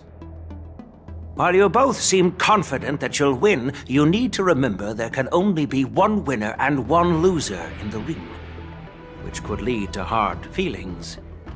Naturally, I have an idea. We don't know who the winner will be, and it might not be either of you. But if you're eyeing that prize, you'll need to work together. I want you to take on an apprentice who will take part in the war dance and win at least one match. How does that make sense? In my humble opinion, while a Cloud Knight is commendable by securing victories, it's even more so to pass on your skills and spread the way of swordplay. I'd be greatly pleased if this apprentice could represent the Express in the war dance by displaying their Cloud Knight flair and prowess. Well, Elder Huayan's idea is quite interesting. Imparting swordplay skills requires teamwork, and both the winner and the loser will learn a valuable lesson regardless of the outcome. The question is, whom should the two of them take as an apprentice? Huh? Who? Wait, me? I noticed just now that Miss March seemed quite interested in the outcome of your sword fight, so I thought, why not teach her the art of swordplay? Wait, are you serious, General? Why am I being dragged into this all of a sudden? I've never practiced swordplay before. I'm a total newbie. You really think I can learn it? Well, you'll probably realize I have no hope and give up on me. And that'd be so embarrassing.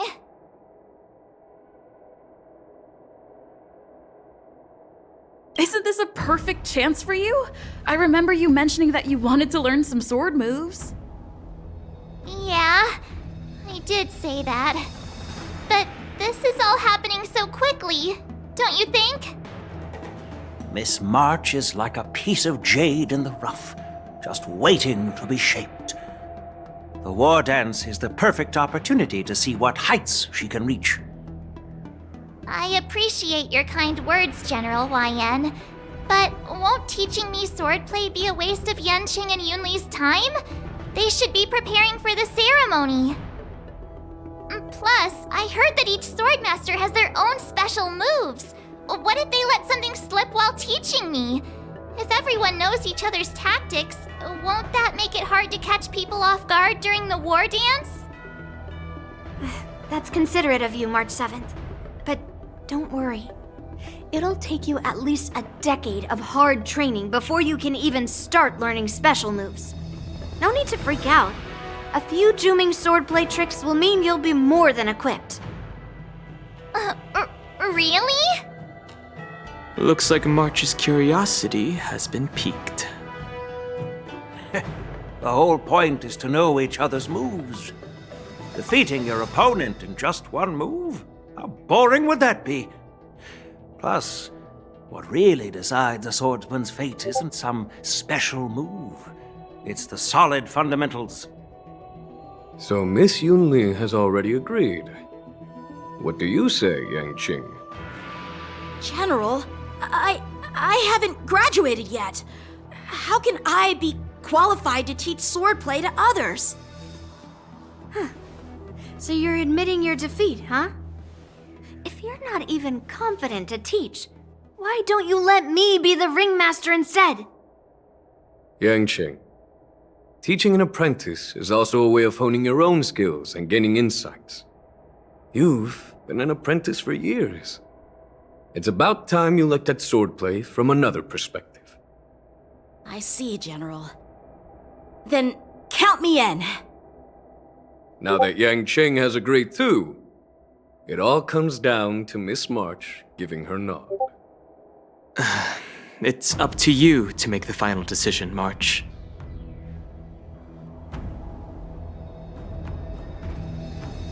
At least that way, I won't have to worry about you accidentally shooting me in the butt all the time. Hey, I've never missed my target. Then I'm on board. Thank you for your kindness, General Huaiyan. Great! Starting tomorrow, Yanqing and Yun Li will teach you the basics of the Cloud Knight's swordplay.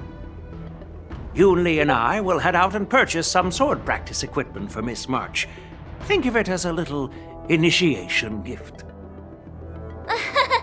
You're too kind. Wait, you're giving me a gift? Shouldn't it be the other way around?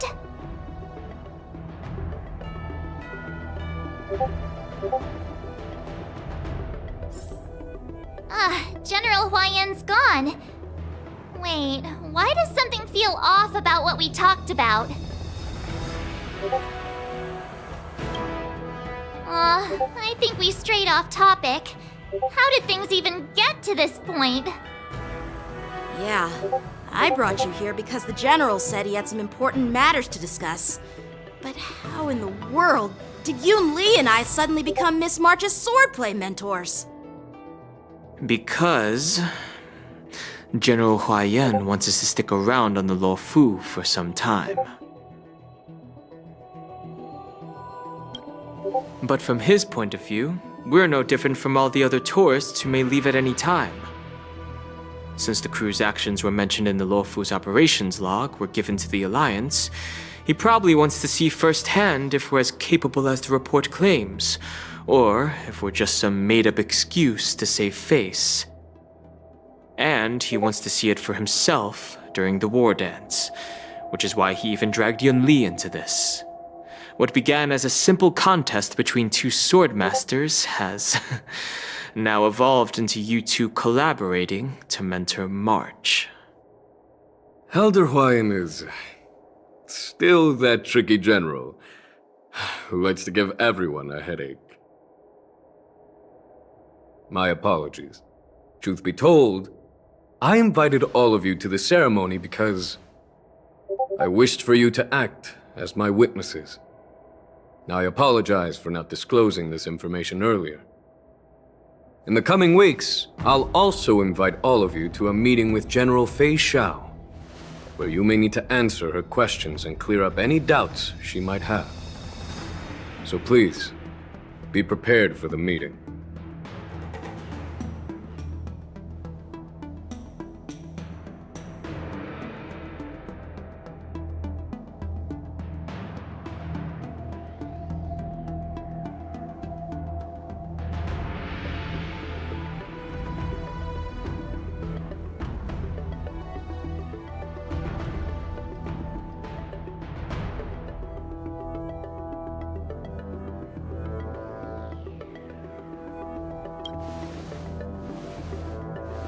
Don't worry, General.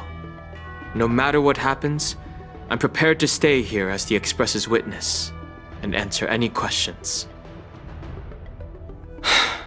Thank you, everyone. General, I know there isn't much I can do to share your burden, but... As the Loufu Ringmaster, I won't let anyone defeat me in the war dance. I know.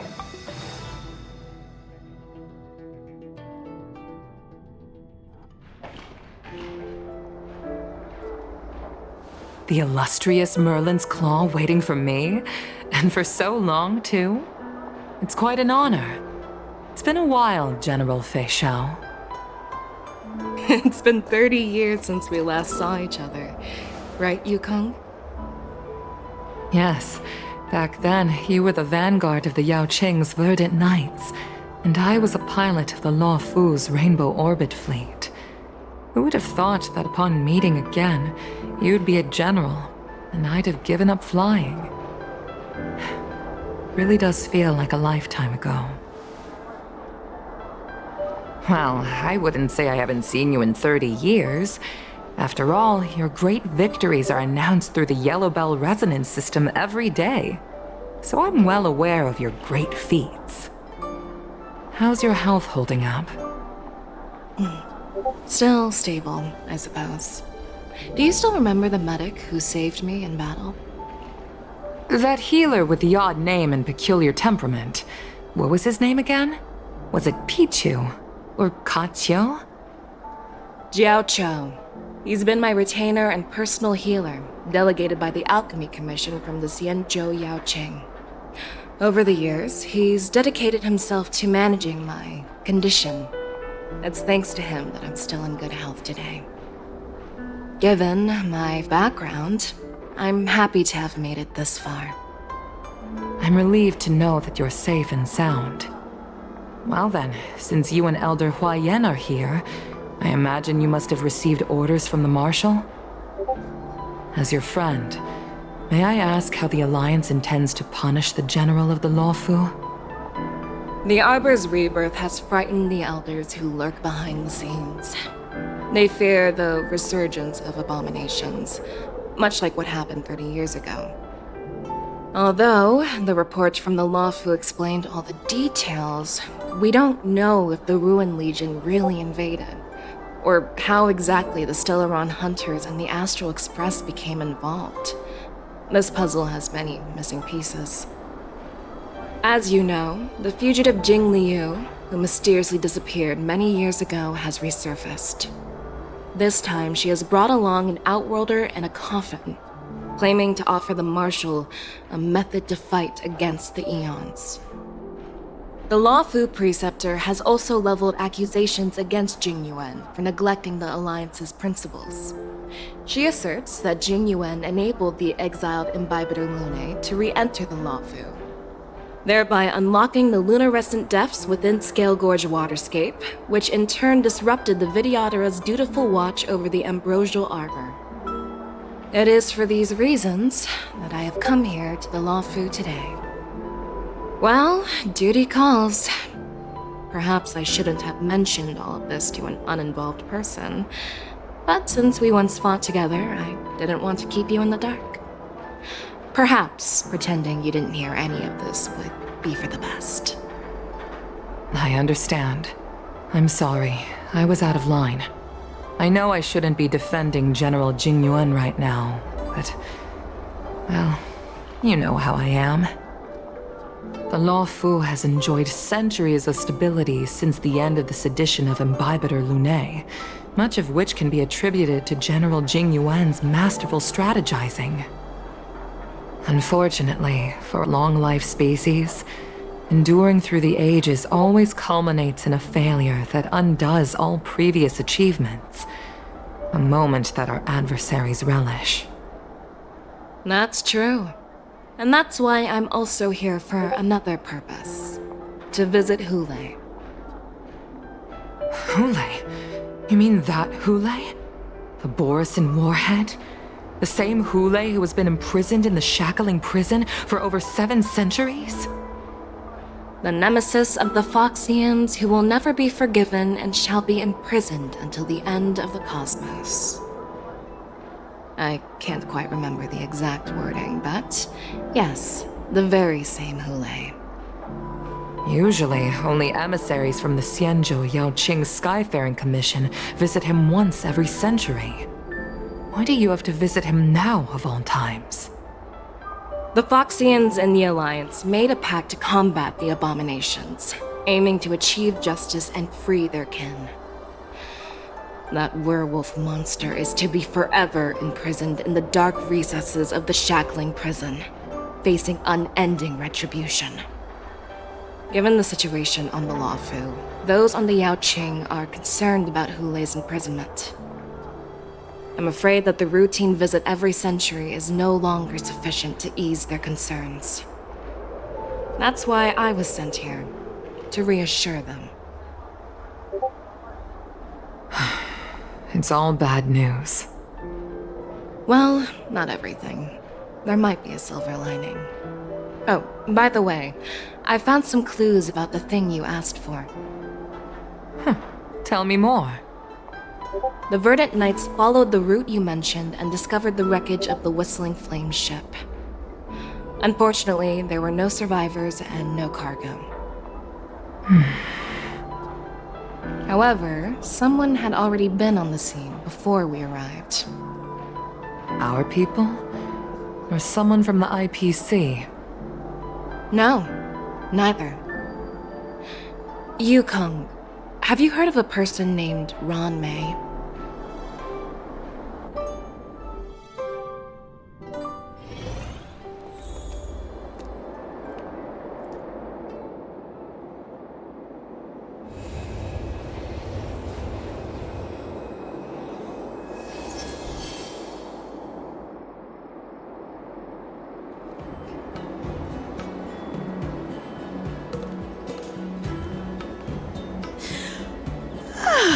I'm still feeling sleepy.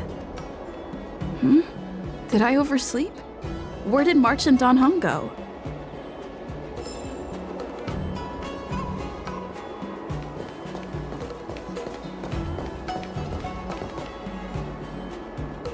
There you are!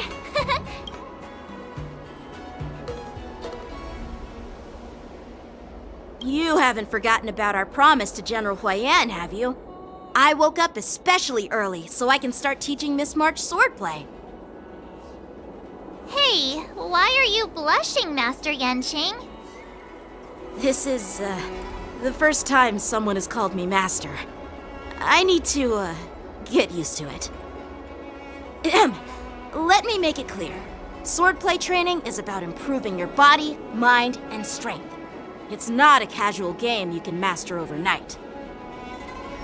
I promised General Huayan that I'd teach you Cloud Knight swordplay, so you can participate in the war dance and defeat at least one opponent.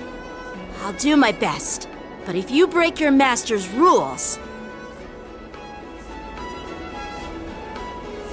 Fine.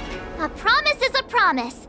Since I promised to study hard, I'll do my best starting today. Great! That's the spirit. March is in your hands now, Yanqing. Don't be too easy on her. Don Hung, do you even have a heart? Did you lose it somewhere? By the way, where's Yunli?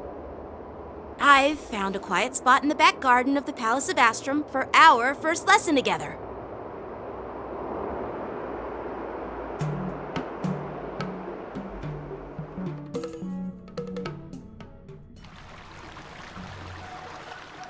Seriously? It's the first day and you two are already late? Why is everyone on the Loufu so laid back? So disappointing. Master Yunli, you're already here. Sorry for keeping you waiting. Oh, wait. Were you trying to teach her in secret? That's sneaky. I'm just showing you what Loufu etiquette is all about. She might be my apprentice, but it's customary for the master to personally escort their apprentice to the place of learning. As the host, I'll be teaching Miss March the essence of Loufu swordplay, after which she'll emerge victorious in the war dance ring. You won't be complaining about Loufu swordplay then. Stand aside, rookie. Let me show you how we Zhu-Ming sword masters treat their apprentices. Quickly, over here, Miss March. This is a reverse mentorship gift from me to you. I hope you put it to good use. What's this? Xianzhou clothing? It's so beautiful! sword practice requires precise movements. This outfit is tailored to fit perfectly and allows for smooth movements. I even added some small accessories. I put a lot of thought into it. You're awesome, Master Yunli! See? See? How can you compete with me? I'll teach March 7th the essence of Zhuming swordplay so she can win the contest with my sword skills. Actually, I've prepared something too. Huh? You have a gift for me too, Master Yanqing? Since you want to learn swordplay, Miss March, you'll need suitable weapons. So, I went out of my way to prepare a pair of swords overnight. Unfortunately, I didn't have time to ask the craftsman to customize the swords for you. But I did my best to choose ones that look nice and are suitable for a beginner. I hope you like them, Miss March. Thank you, Master Yanqing! Bet you didn't see that one coming, did you, Yunli? The real competition is just getting started. I'm so lucky to have two great masters. But why does it feel like things are getting a bit weird?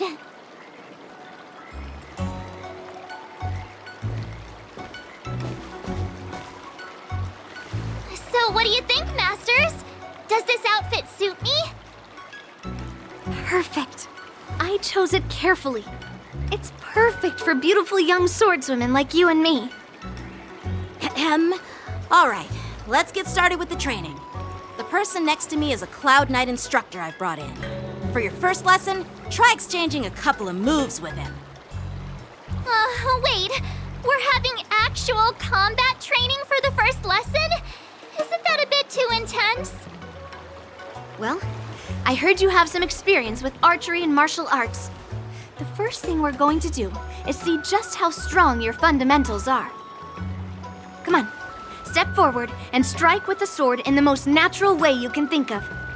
It's important for us to grasp your natural movements so we can decide where to start and what you need to learn.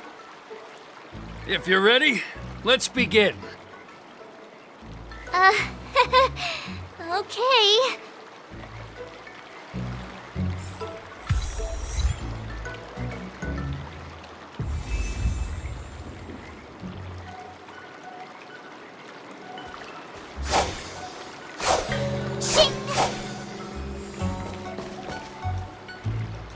Are you ready?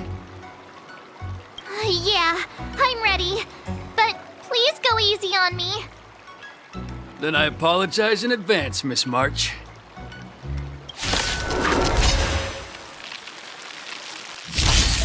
I could take 10 of you.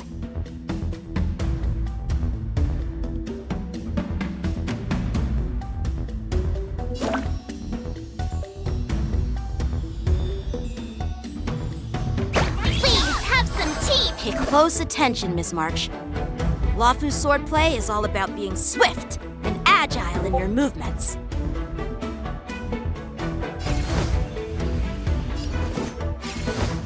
Blade and flight! Ignore him. Strength is everything.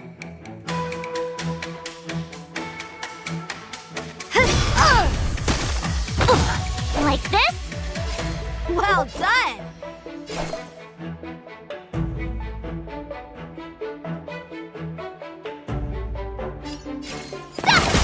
How many can you block?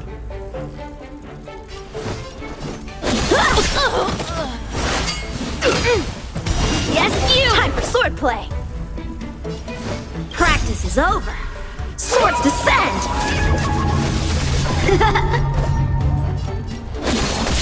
What are you made of? Slap! Ready to shine. Yeah! I'm starting to get the hang of it. Strike apart! Oh, I get it! With a true heart and focused mind, here I come! Time to show you what I can really do. Azure Dragon, White Tiger, less cards, what's this? What are you mumbling about? Isn't this, sword technique? Show doing something cool? Melt! Strike! Mountains fall! A one-time enemy! Again! Yes, you!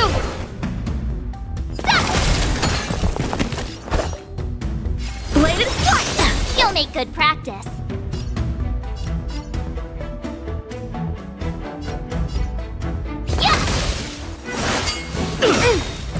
Right on time! Yes, you! Time for swordplay! I could Practice take 10 is of you! over! Swords descend!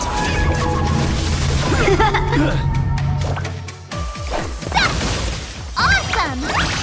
Ready to all right, check out this move!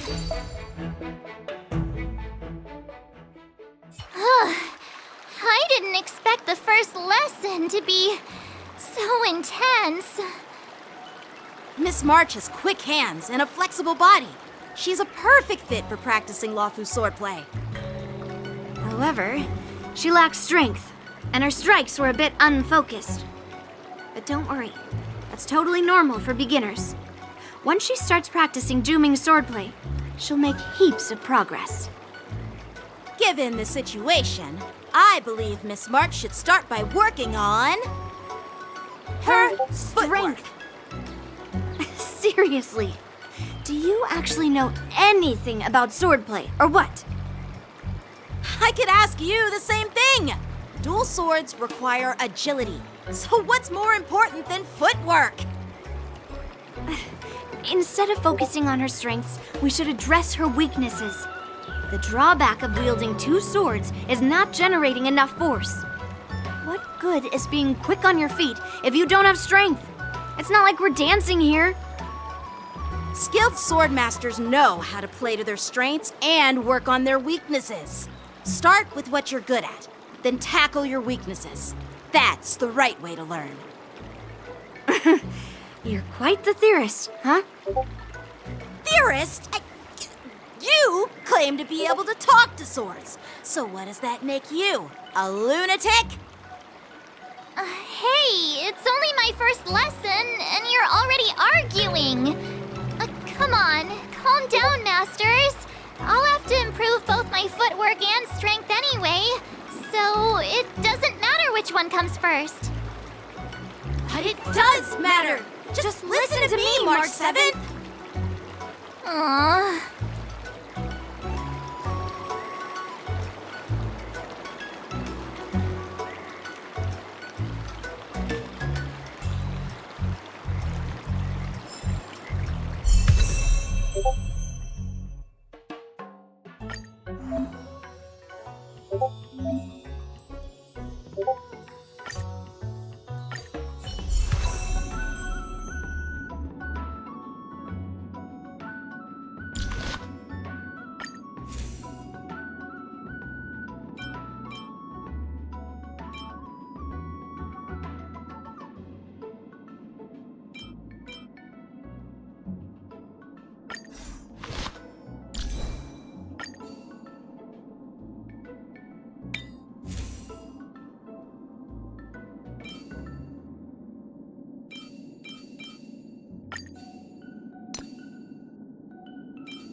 Himeko, Mr. Yang, and Pom Pom.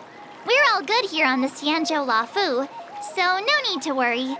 By the way, how's your trip going? As for me, I've somehow become the apprentice to 2 Cloud Knight sword masters, and I've been honing my sword skills with their guidance. One of them is Yanqing, the boy we've all met before. The other is Yun Li, the granddaughter of General Hua Yan from the Xianzhou Juming. Both masters are super strict, giving me a real taste of how hard sword training can be. I tried to drag her into this, but she refused. Then I tried to rope Dan Heng in, but Master Yanqing wouldn't have it. Still, I didn't let the difficulty get to me. In just a few weeks, my sword skills have improved a lot.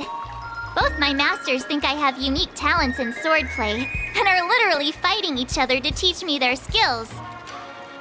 Thanks to their guidance, I've actually made some progress.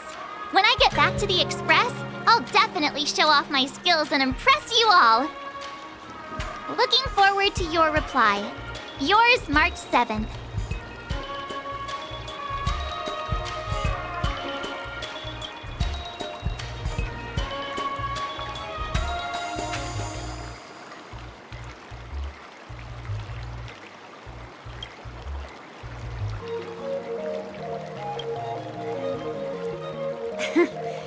Well done! Let's call it a day.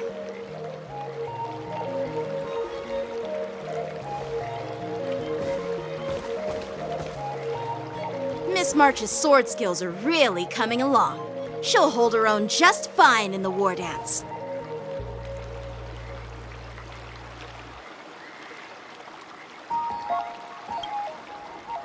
Just you wait and see. I'll show off my skills in the ring and win a match. I'll make both of you proud. Can you believe it? March 7th has actually become a pretty decent swordmaster in such a short time. Now I understand why Grandpa always had a grin on his face while training me. Are you sure he wasn't laughing at you? Oh, shut up! It's all thanks to your amazing guidance, Masters. Miss March, you're really getting the hang of wielding dual swords. If you're keen on advancing, trying out different Xianzhou blades could improve your touch. Oh, let me see. Which sword is the most powerful? Single sword? Great sword? Or maybe a flying sword? There's no such thing as the most powerful sword. It's all about the skill of the swordmaster. Yanqing wields several flying swords, while I only wield one. But remember how I kicked his butt at the Alchemy Commission? First, you didn't kick my butt. Second, you'll never kick my butt. Third, how about we settle this right now and see who kicks whose butt? Yeah, I'm up for that. And if I kick your butt, you'll drop out of the war dance. Deal? Why are you two arguing again? I thought things had been improving between you lately. There was talk that the leading disciples of the Loufu and Juming generals were supposed to face off in the war dance, but for some reason, they suddenly teamed up to train an apprentice of their own. Turns out, the rumors are true.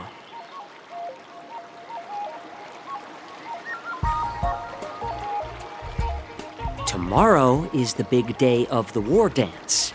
Shouldn't you two be focusing on honing your skills instead of teaching swordplay here? You're... Oh, that's right! You're the pink-haired box from the Yaoqing!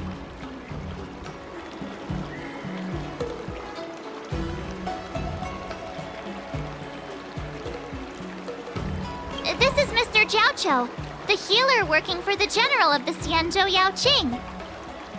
Ah, got it. So, you're the participant attending the war dance on behalf of the Yao Qing. And you were trying to sneak a peek at our training? Sorry for the misunderstanding. I don't know anything about martial arts. I'm just here on the General's orders to take care of some official business. I didn't mean to interrupt your training. I'll be on my way. If you know nothing about martial arts, why were you smirking earlier? Well, my curiosity got the better of me, I suppose. When I heard Miss March's pondering about what to learn, I couldn't help but wander over. From my professional experience, cleavers, slicers, chopping knives, and carving knives are all just tools. Kind of like frying, sautéing, boiling, and deep frying in cooking. They're just ways for people to show off their skills. How you use them really depends on the ingredients you're working with. It's like your sword teaching methods. If you align your ingredient, in other words, your apprentice's natural tendencies, with the right cooking method, by which I mean the teaching method that best suits her, she'll make double the progress in half the time. For example, golden eggplant tastes best when fried, cloud peppers when stir-fried, and yellow boulder beef when simmered. It's all about discovering the nature of the ingredients. Apprentice.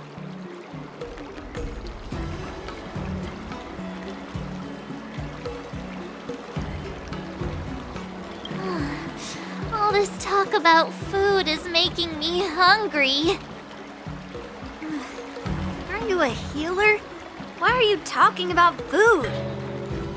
Well, it's just a metaphor. The medicinal school I follow on the Xianzhou Yaoqing is called the Ranja School, that specializes in food therapy.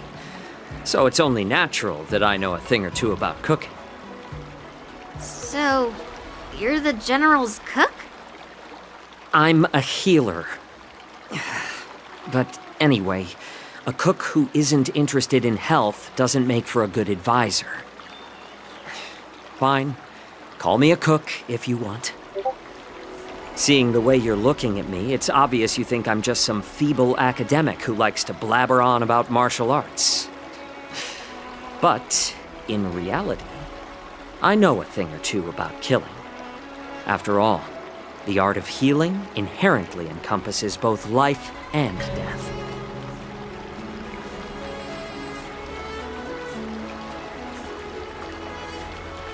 Why is this guy suddenly getting all serious with kids? Do you recognize this bottle of medicine in my hand? No. This is called tumble dust, an extract from an exotic flower named Yabra. Is it poison? Well, it depends on how it's used. With just one drop, it's able to numb a patient's body during surgery, making them painless throughout the entire process. However, increase the dose or the potency, and it'll slow the metabolism, making the blood thin and resulting in the loss of all senses. Even long-life species cannot escape its effects. This thing can save lives or take them. It's more powerful than the swords in your hands.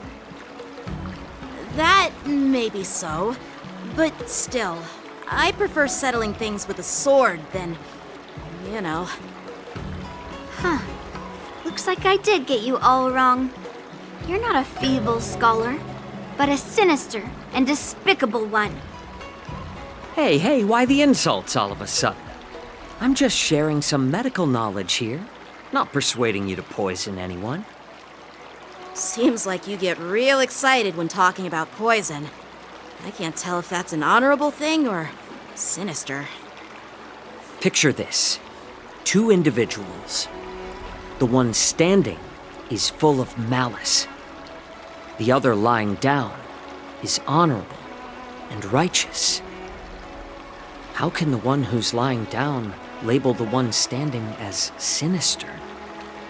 In the throes of combat, where life and death hinge on a singular moment, every idea fades into nothingness. The only thing that matters is staying alive. Surviving the battlefield reshapes all notions of worth, be it integrity or treachery. In my eyes, their significance is negligible. Perhaps you've underestimated Yunli and me, Mr. Jiaoqiu. We may be young, but we've seen our fair share of war. Well, well. Then you should know that the war dance is nothing more than a contest. So why are you so focused on it? When I was appointed as the ringmaster for the war dance, I asked the general, we Cloud Knights are supposed to charge into the fray and slay enemies. Why do we have to swing swords in a ring just to please an audience? And this is how the general replied. To unsheath your sword in a ring is no different than on the battlefield, as your sword reveals the might of all Cloud Knights. The war dance is the perfect chance to showcase martial virtue and forge alliances from all over the cosmos. When we unsheath the sword without drawing blood, we not only display our might, but also the martial virtue of the Cloud Knights. That's quite an insightful statement, Yanqing. Well, my apologies for being so short-sighted.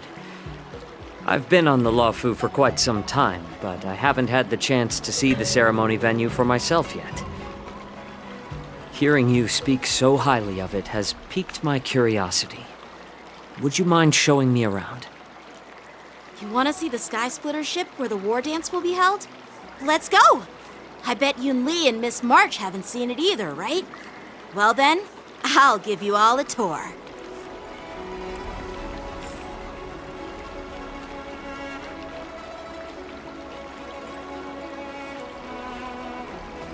Let's go. I'll give you a tour of the Sky Splitter.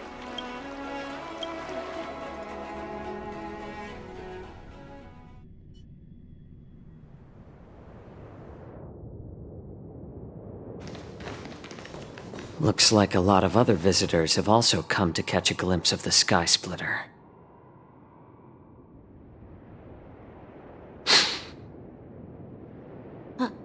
What's up, Mr. Jiaoqiu?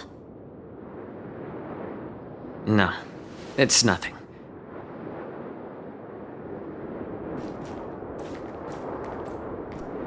Do you see that airship in the distance? That's the Sky Splitter, the venue for the war dance ceremony. It doesn't look all that impressive from this distance. The Sky Splitter is actually a decommissioned Loufu military vessel. People aren't allowed on board until the war dance officially commences. Tomorrow, when the bell rings and the ceremonial cannons roar, I'll be there representing the Cloud Knights of the Xianzhou Loufu, standing in the ring, ready to take on challengers from all over the cosmos. Since I was a kid, I've been training in swordplay and the art of war under the general. Every day, I'd swing my sword 10,000 times, and then thrust it 10,000 times, repeating the process over and over. I understand that I'm not like other kids. I never envied the toys and freedom they all had. I never found sword practice boring or hard. Even in the thick of battle, facing down savage abominations, I never felt scared. Each day, I could feel myself getting stronger and stronger, and I racked up countless victories. It's the best feeling in the world. But then, I faced a really tough opponent, and just one slash shattered my confidence into 1,000 pieces. That's when I felt true fear for the first time. Maybe that's what Mr. Jiaoqiu meant by life and death hinge on a singular moment. Every idea fades into nothingness. After that, I had to pick up the pieces and try to put myself back together. But no matter how hard I tried, I couldn't seem to find my old happy self again. I often ask myself, why do I wield my sword? If defeat is inevitable, why do I continue to fight? Is it to reclaim the joy of victory? To meet the General's expectations? Or to secure my honor among the Cloud Knights? While the General could teach me the art of swordplay, he couldn't teach me why I should keep on going. He said the reason must come from within myself. I've been struggling to find that reason. But after talking with you, Mr. Jiao Chou, I think I already have that reason in mind. As a member of the Cloud Knights and the General's apprentice, I've had a weight on my shoulders. And I know there's still more to shoulder. But when I wield my sword, it feels like I'm letting go of everything. I love the feeling of giving it my all, facing any obstacle in front of me, pressing forward. That's why I wield my sword. Oh, Yanqing. So young, yet so grown up. By the way, how old are you exactly? Age doesn't really matter. All swordmasters will understand how I feel. I get it. Looks like all the kids on the Loufu live tough lives. So, how about you, Miss Yunli? It's not polite to ask a girl her age, no matter which Xianzhou ship you're on. I'm not asking your age. I'm asking if you have a dream like Yanqing has. You don't talk like a cook. You sound more like a TV host or something. Need I repeat myself again? I'm a healer. Well, I don't have a dream like Yanqing does. The only reason I'm participating in the Ringmaster's Challenge is because I made a promise to my grandfather that I'd win the precious sword he's contributed to the war dance. Sounds like that mind of yours is just filled with swords. I bet you've got nothing better on your mind. My father was a craftsman on the Xianzhou Juming. Because of his foolishness, many innocent people fell victim to the cursed swords he forged. Since I was a kid, it's been clear to me that not everyone deserves to have a weapon in their hands. Giving them a sword is no different than being cruel to the innocent. So, whenever I come across someone unworthy of a sword, I can't help but want to take it away from them. Given that Yanqing is the war dance ringmaster, I'm stepping up to challenge him. To ensure the precious sword doesn't fall into the hands of an unworthy master. Hey, what do you mean by an unworthy master? I see. It's not easy for kids on the Juming either. Well, it's better to have a reason for wielding a sword than to be lost and confused. I've saved countless Cloud Knights in my life, and there are plenty of exceptional warriors, just like the two of you. What happened, Mr. Jiao Chou? Oh, nothing. I was just reminded of some old friends and old tales. Judging from my professional perspective as a healer, both of you possess remarkable vitality. Your energies flow like raging fires and mighty gales. The upcoming fight will definitely be impressive. Well, we've seen the Sky Splitter and toured the Stargazer Navalia. I guess it's time to say goodbye for now. What? You're leaving already? But you haven't asked me about my dreams. I've been working hard too, you know. It's getting late, Miss March. Unlike you lot, I'm a grown-up bound by responsibilities and duties. The tasks entrusted to me by the General won't complete themselves. By the way, Yanqing, is it normal to have so many people wandering around in an automated area like the Stargazer Navalia? Actually, this is a restricted area. But since you're all guests, I made an exception, so you could take a look around. I understand. Well, I'll take my leave. I wish you both the best of luck in the ring tomorrow.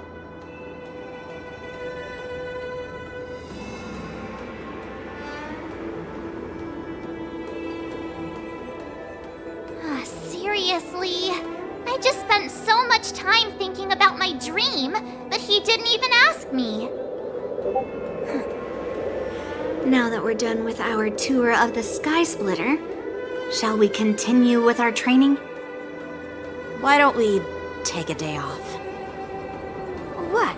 You want to secretly practice swordplay by yourself? Dream on. You know cramming before a fight never works out. For some reason, seeing the Sky Splitter has boosted my confidence. So, I've decided to conserve my strength for tomorrow. All right, I'll take you out of the Stargazer Navalia.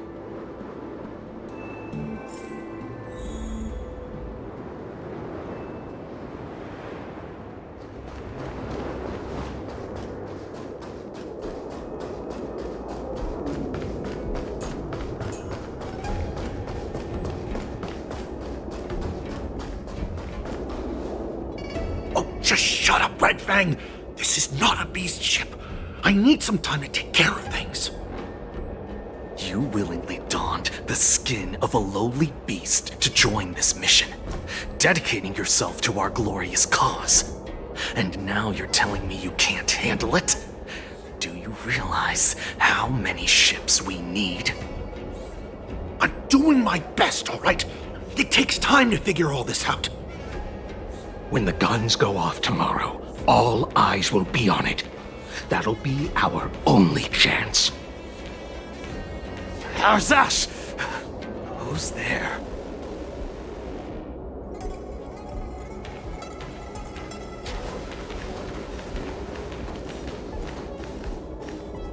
Who are you guys?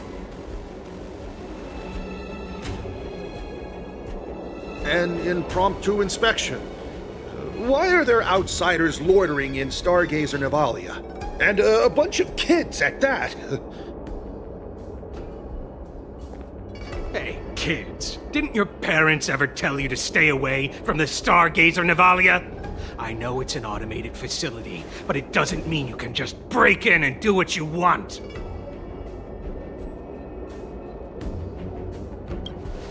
First of all, I'm an adult. Second, I didn't just break in. Yeah, we flew here on a star skiff. Like, whoosh! Well, I'm not trying to tell you off, but this place is off limits to the public, you know? Big sis, let's go. I want to play in Ever Hunt Planes.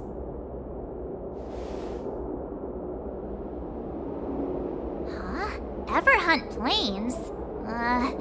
Yeah, sure. Big Sis will take you there.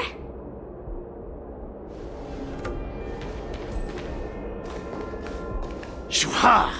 You should have let me. Shh, the overhaul is done, and everything looks good. We should leave.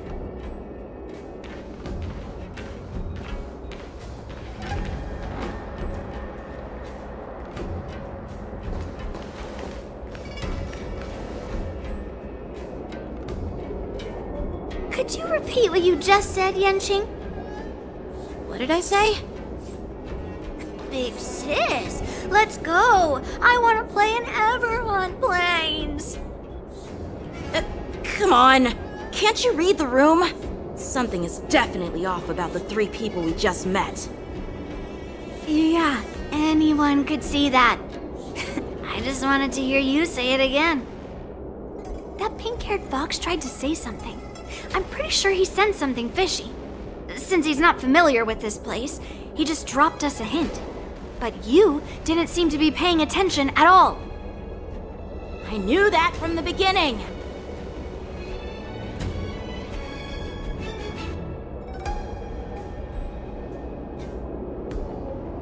That Cloud Knight didn't recognize Master Yen Qing at all. That's really weird. What? Is he famous on the Loufu or something? Not even the Cloud Knights on the Juming, who all know my glorious name, might recognize my face. You have a point. A Cloud Knight, a member from the Skyfaring Commission, and a craftsman. They're from various departments, and the reason for the overhaul seems legit. But one of them blurted out some weird language just now. Did you hear that? I have a feeling that if we secretly tail them, we'll definitely catch these guys in the act. Follow my lead, and be careful not to blow our cover.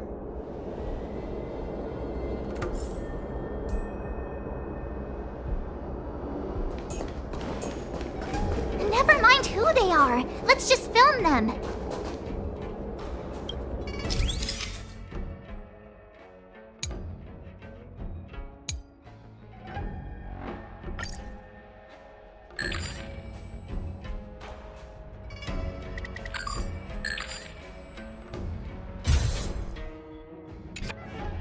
We should have just killed those lowly beasts.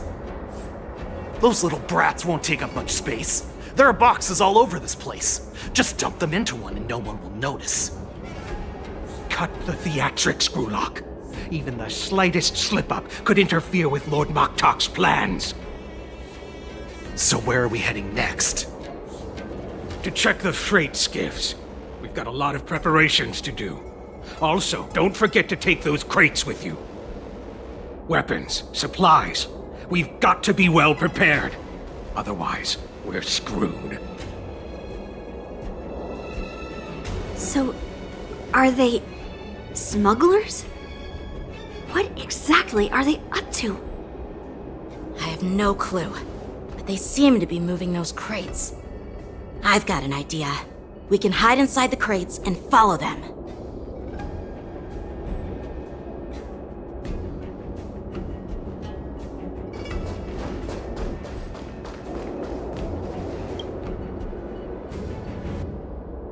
Ugh, so cramped in here. I can hardly breathe. Just hang in there.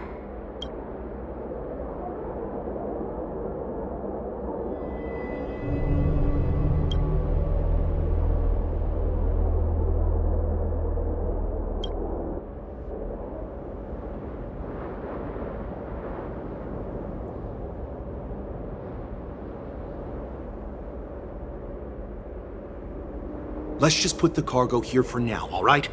Then we'll move on to inspect the ships.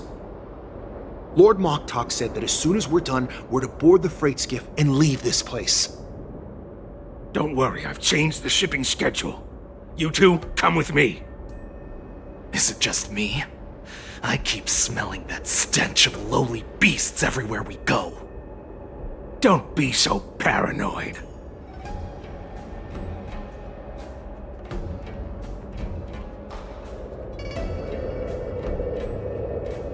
Looks like they're planning to escape on the skiffs in Stargazer Navalia. They keep talking about their plans, but where do they come from? And what do they want to do on the Xianzhou? They're definitely up to something bad. Wait, they disappeared. Let's catch up to them.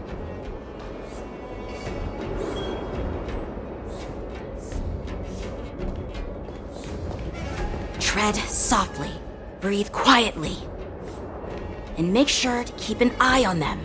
Hide out of sight as soon as there's any sign of activity. Watch out! You're on high alert!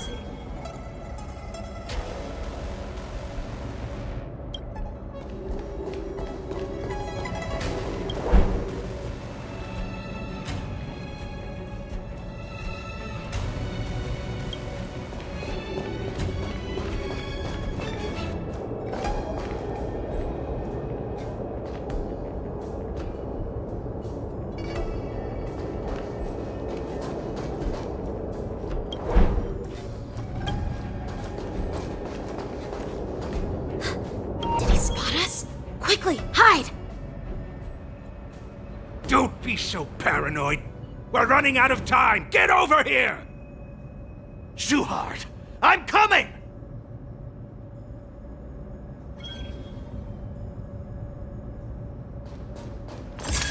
They're leaving. We should catch up to them. Quickly!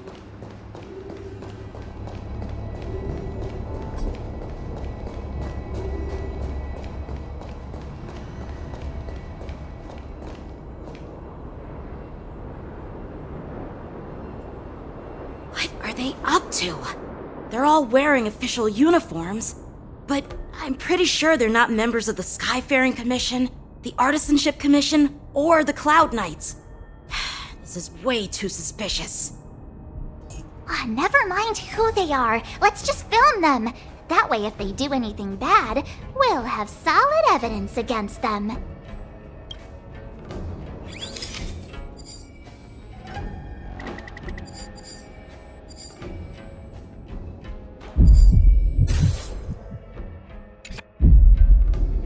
Look at this. A freight star skiff with enough room to fit at least 20 of my men. I'll let the others know and have them prepare more star skiffs. Once we're past the checkpoint, there will be beast ships waiting for us. Lord Moktok is ready. The revival of our ancient bloodline all hinges on this operation. What did he just say? Beast ships?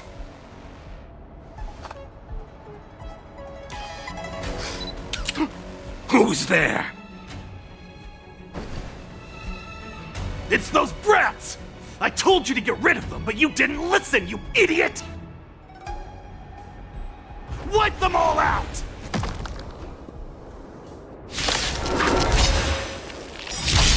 I can take 10 of you! Adusa! Die, you lowly beasts! Let the show begin!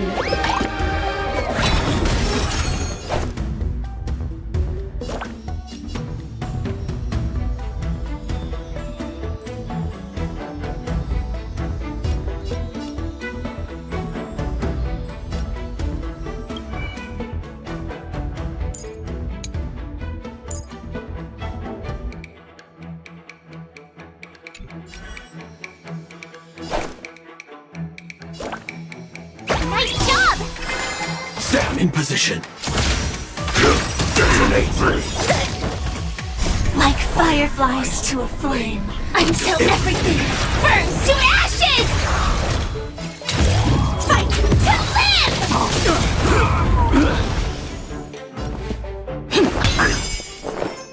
Eternal. Ready to shine. This is every petal in life's all will be swept away by the wind. Set the seas ablaze!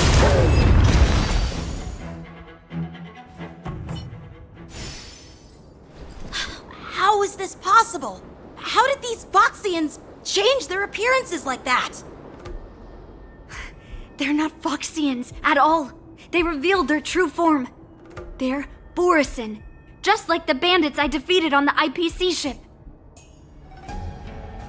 Wait, that means...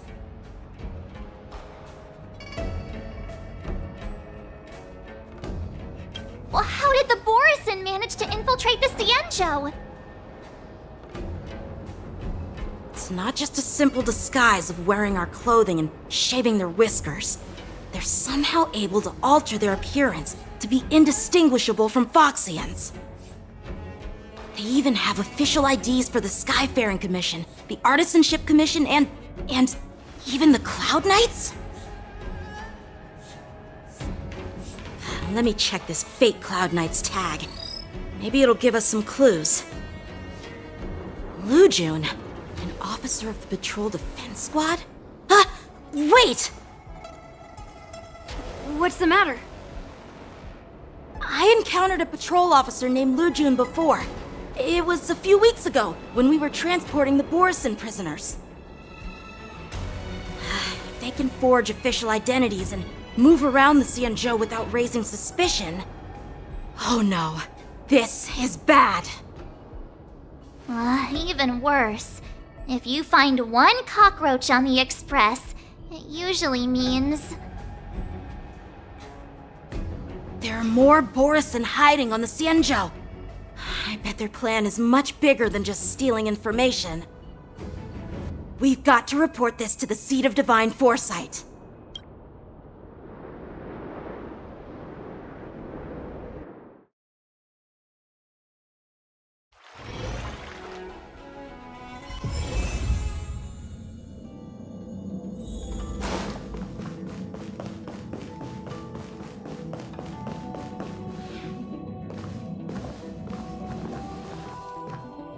I am glad to finally meet you in person, guests from the Astral Express. I'm Fei Xiao, the General of the Xianzhou Yaoqing. Let me introduce our guest to you. The one dressed in green. He's the reincarnation of Imbibitor Lune, and the person behind him is the newest member of the crew. I've heard a lot about you. Outside the reports from the Loufu, the Skyfaring Commission of the Yaoqing has also gathered plenty of information about both of you. I've been eager to meet you face to face for reasons that I'm sure General Jing Yuan has explained, right?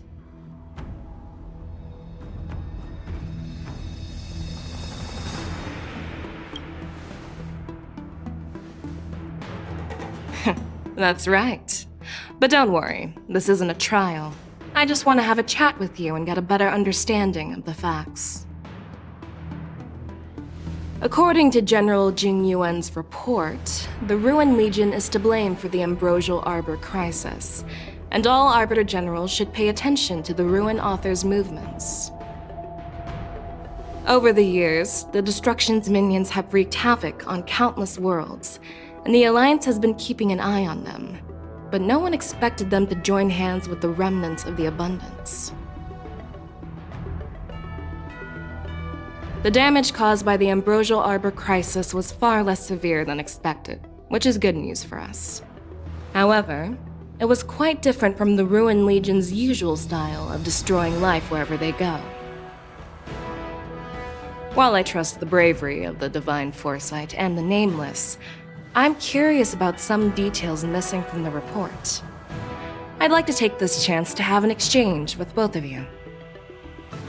Let me be clear, the questions I'll ask might not reflect my actual thoughts, so please don't take offense if any of my questions seem a bit harsh. Please go ahead, General. But keep in mind we can only answer based on what we know.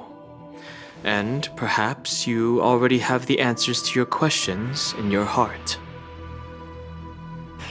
You have a clever tongue. I like it. The Merlin's claw is quite articulate. Right now, her intentions are unknown, and Jing Yuan wants us to be honest. Maybe I'll just stick to the facts we know. Let's cut to the chase. Before the crisis struck, the Astral Express was guided here by a Stellaron hunter, a wanted felon, in an attempt to resolve the Stellaron crisis. However, everyone in the cosmos knows of the Stellaron hunter's reputation. So, why did you place so much trust in them? Could it be that some of you have a connection with them?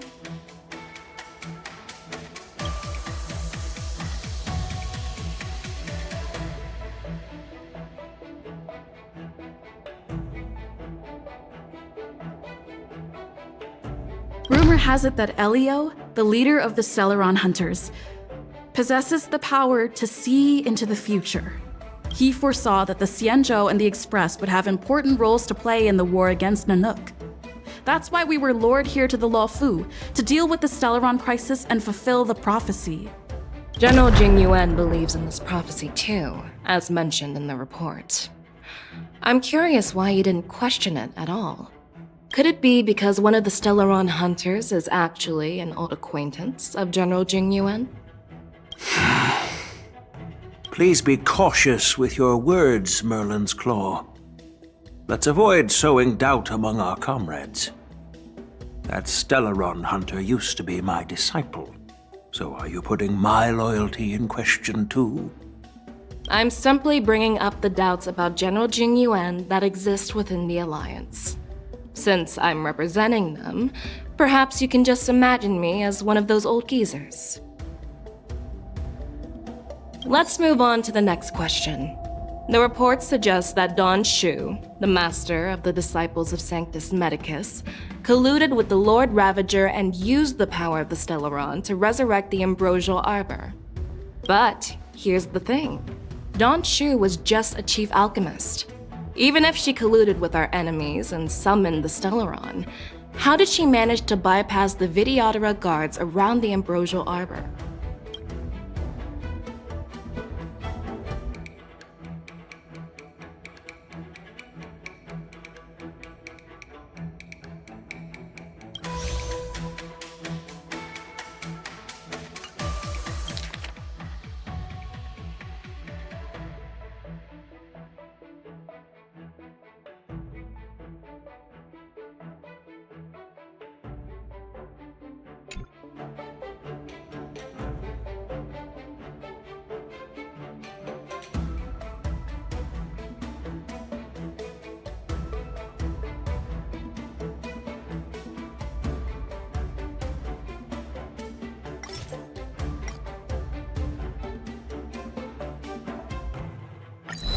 Could you please give us another chance? No problem. But remember that a debate...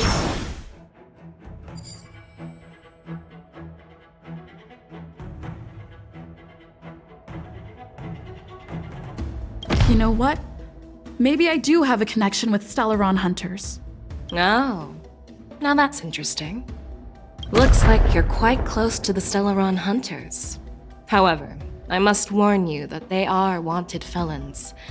While I appreciate your honesty, being honest about this topic might make you look suspicious to some, you know? Let's move on to the next question. The reports suggest that Don Shu, the master of the disciples of Sanctus Medicus, colluded with the Lord Ravager and used the power of the Stellaron. But here's the thing. Don Shu...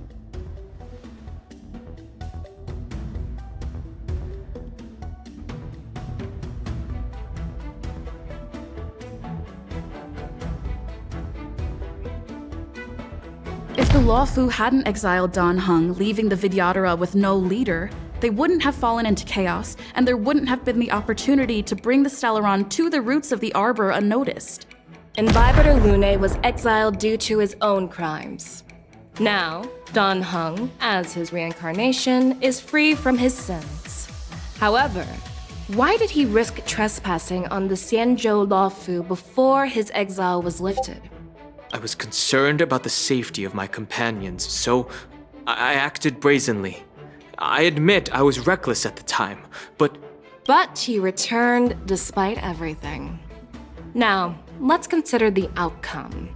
The Arbor was resurrected, and the Loufu required a High Elder to repair the seal and suppress the plague mark. It's hard not to think about the stakes involved, right?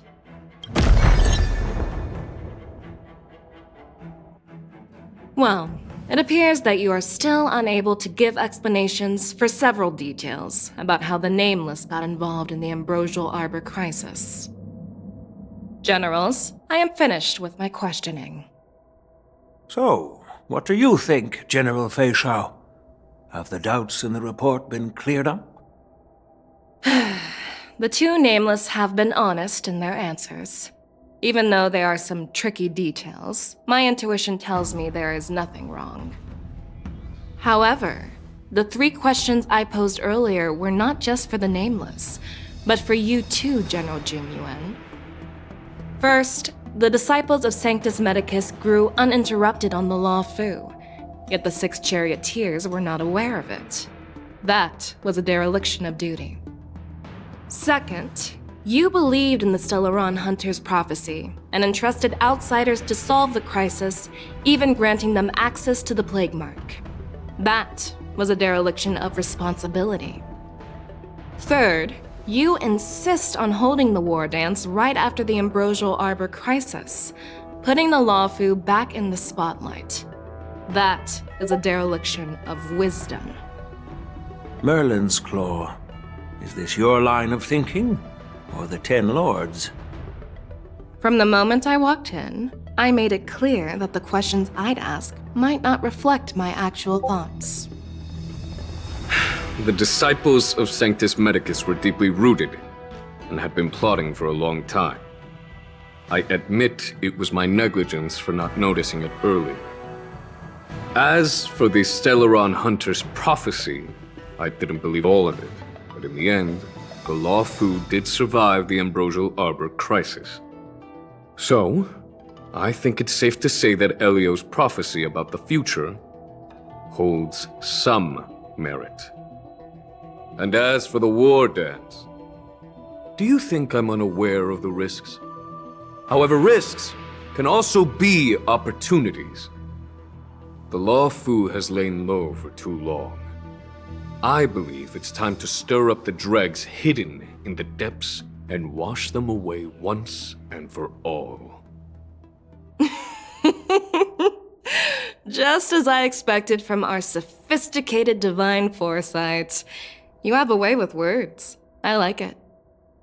But, unfortunately, ever since the report was submitted, the Alliance has been filled with rumors and speculation. Even within the Loufu, there are people accusing you of neglecting your duties, resulting in the Ambrosial Arbor's resurrection. So what are your thoughts on all of this, General Fei Shao? As a fellow Arbiter General, I fully understand the difficulties of this position. Personally, I think all these rumors are meaningless drivel. Across the sea of stars, the divine foresight knows better than anyone else what happened on the Loufu and the meaning behind it. Just as what happened on the Xianzhou Yaoqing recently.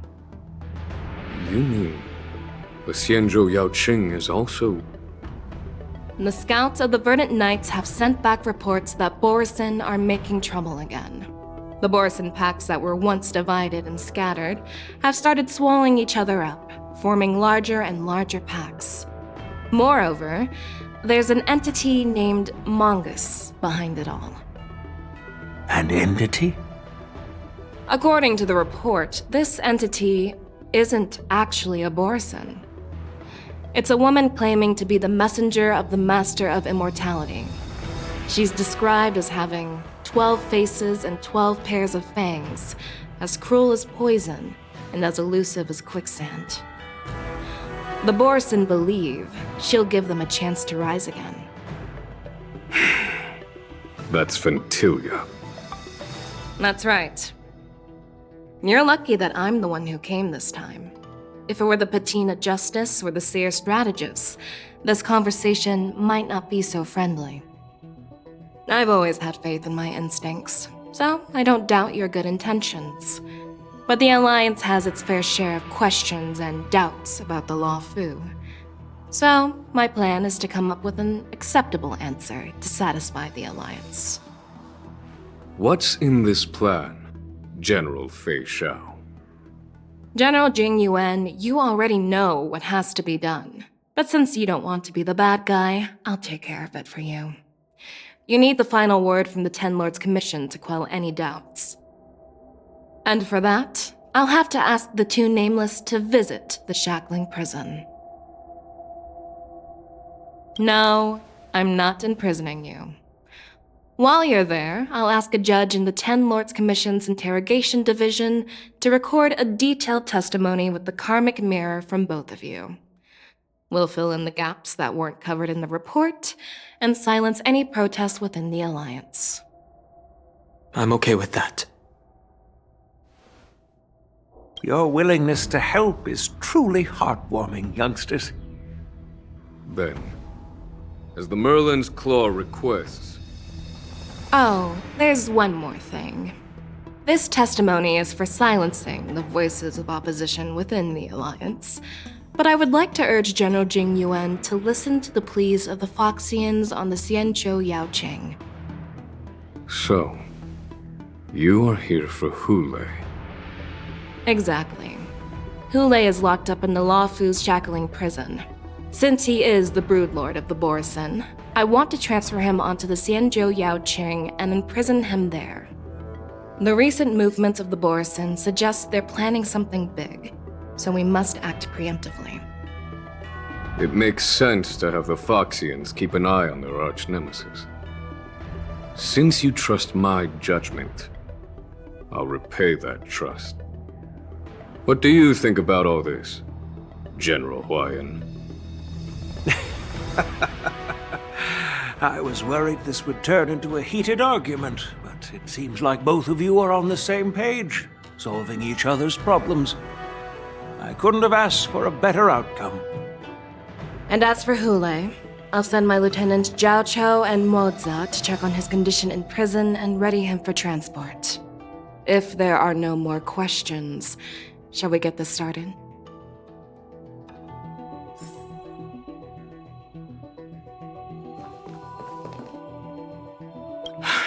I'm really sorry about all this. But the testimony in the shackling prison won't take up much of your time. I'll call for a messenger to take you to the interrogation division. You just need to give your testimony, and then you can head back. So no need to worry. As you wish, General.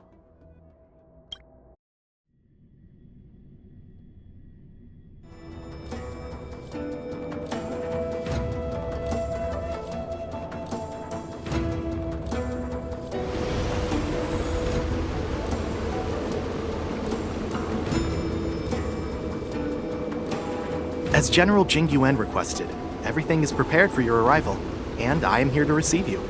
The judges at the Interrogation Division also know your purpose in coming.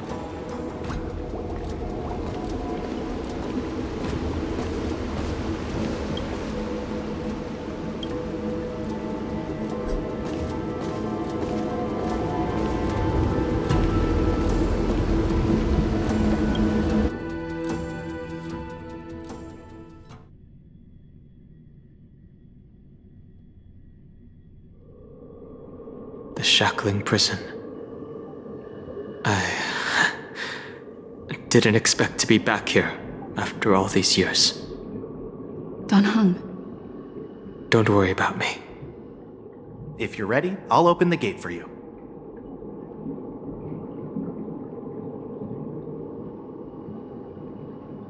This is one of many entrances used for temporary access. Since you're not actual prisoners, it makes sense for you to use this entrance. Please come on in, dear guests.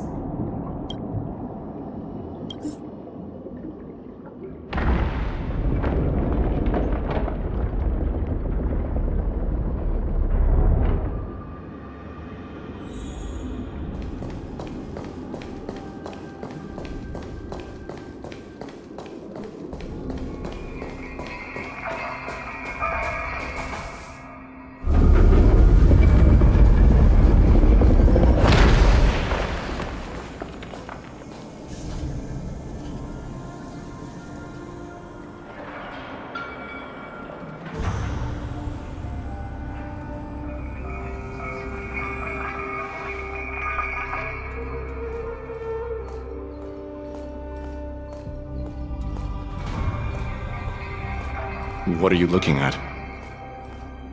The shackling prison on the Loufu is completely different from the one on the Yaoqing. It's completely underwater. Whether it's in the clouds or underwater, breaking free would still be a piece of cake for me. Still thinking about your old jailbreak tricks, huh? Forget it. You're free now. Just don't do anything stupid, or the judges will throw you back in there and lock you up for a few hundred years. You'll see me again in just a few days. Taking Hule back to the Yaoqing means a lot to the Foxians on the ship, and to the General herself. So stay alert.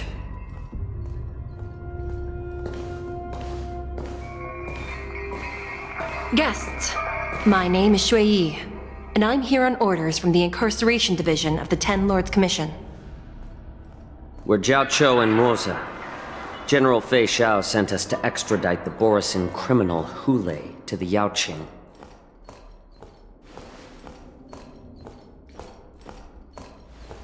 We're here to inspect the conditions of his imprisonment and make preparations for the handover and transportation.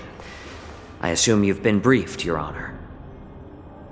Your visit request has been approved. I'll be your guide for this trip. Prisoner Hule, the warhead and brood lord of the Borisin abominations of abundance and the arch-nemesis of the Foxians, is responsible for 2,123 wars of aggression and countless associated crimes. Due to his heinous acts, he has been imprisoned in the depths of the shackling prison and subjected to the punishment of the Forest of Swords until the end of time. He shall never be pardoned. No need to repeat his crimes and sentence, Your Honor. He is the greatest enemy of us Foxians. The stories of his atrocities are used to terrify our children. I'm well aware of every crime he's committed. Let's move on to the next step. When it comes to visiting criminals, there are rules in place to ensure your safety. I know you've heard legends about Hule since you were children, but your knowledge about him is likely very limited. Only the judges of the Ten Lords Commission truly know what kind of abomination is locked up at the bottom of the shackling prison. It has been centuries since Jing Liu, the former sword champion of the Loufu, captured Hule. And during all those years, we never provided him with any food. Yet he somehow managed to stay alive. It defies all the documented physical characteristics of the Borisin. The Forest of Swords, forged by the Punishment Division, is a device of intense torment, used to execute sinful abominations. Most Borisin die within 3 days in the forest, but Hule is different. Every time the blades pierce him, his body instantly heals. Despite the brutal punishment, he somehow manages to survive. The complex rules are there because of his abnormal characteristics. Do you understand now? I apologize for any offense caused. Please continue, Your Honor. I've given you the instructions regarding Hule's visitation. Please make sure you read them carefully.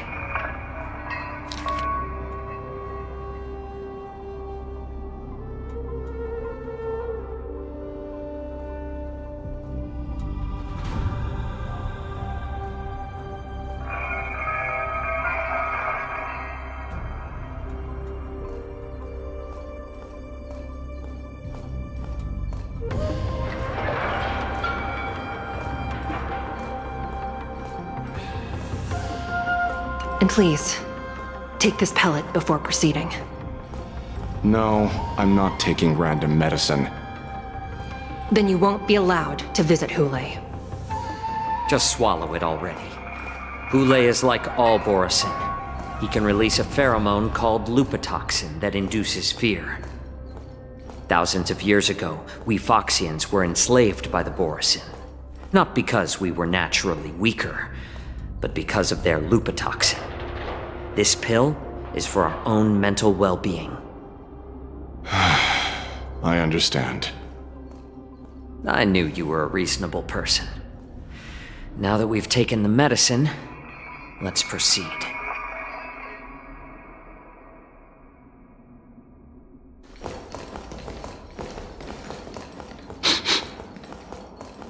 Your Honor. What is it? No, never mind. Maybe I'm just imagining things. Let's keep moving.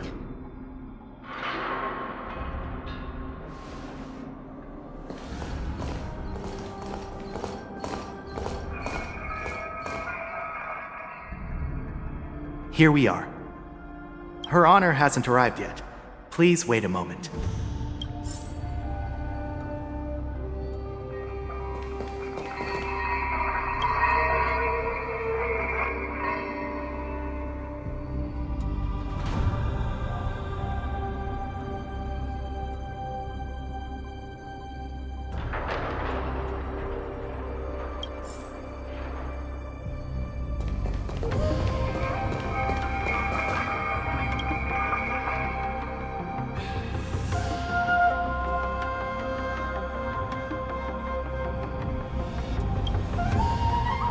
Welcome, dear guests from the Express. Judge Hanya of the Interrogation Division. We've met before.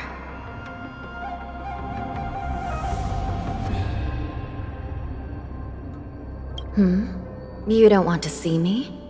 Well, in that case, I can call in the judge who's an expert in acupuncture, or the one who's handy with axes and saws, or the one who knows all about whips and ropes. We've got plenty of options here, and we'll find one that suits your taste. Just kidding. We judges work in shifts, and it just happens to be my shift. Maybe we're destined to cross paths. Please allow me to express my gratitude to you again for subduing the demons in the Fixtral Garden. Looks like while March 7th and I were clueless, you already made many friends on the Xianzhou Loufu.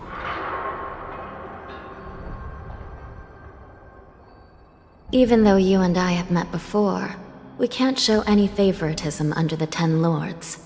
So, please do as I command as we head to Scrivener Hall and beyond. Don't do anything without my permission. This is not a place for ordinary mortals.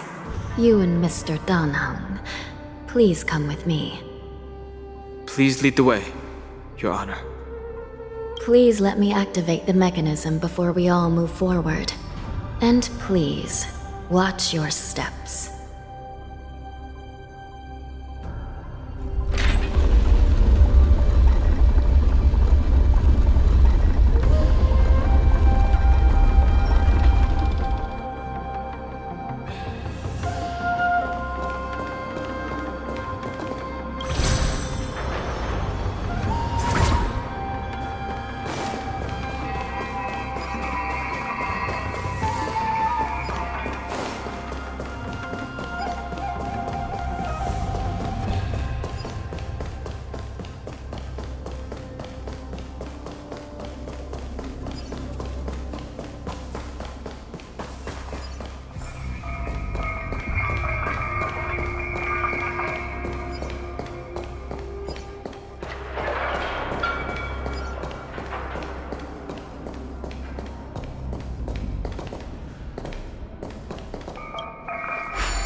Freezing.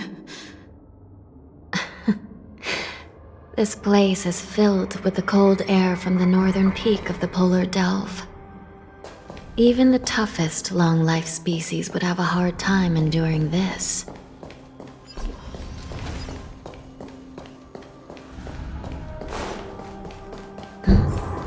Did you hear something just now? Let me check it out. Ugh. What an eyesore. This place is packed with boxes and crates. These crates, they look oddly familiar. A few days ago, the Spiritfarers received reports about an IPC transport ship that was attacked by Borison. Then, a bunch of those abominations were dumped into this place. I had a feeling there would be trouble during the war dance. But throwing both the pirates and the cargo in jail? That's a new one. I heard the Intelligentsia Guild crafted something dangerous. We have many records in the Hall of Karma about these wise ones. They love to tinker with forbidden technologies, always trying to push the limits of Ingenia. I caught a glimpse of the mechs in those crates, and they bear a striking resemblance to Borison. I wonder what they're planning this time. Well, business first. Let's keep moving.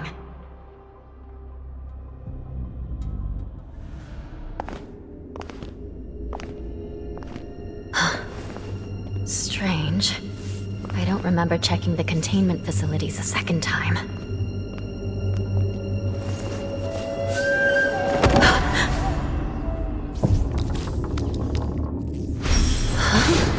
Watch out!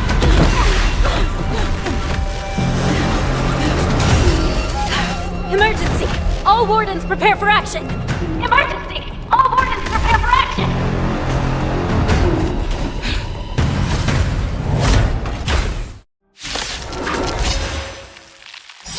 What's happening here? Why are these things moving on their own? Something is wrong. The guards aren't responding.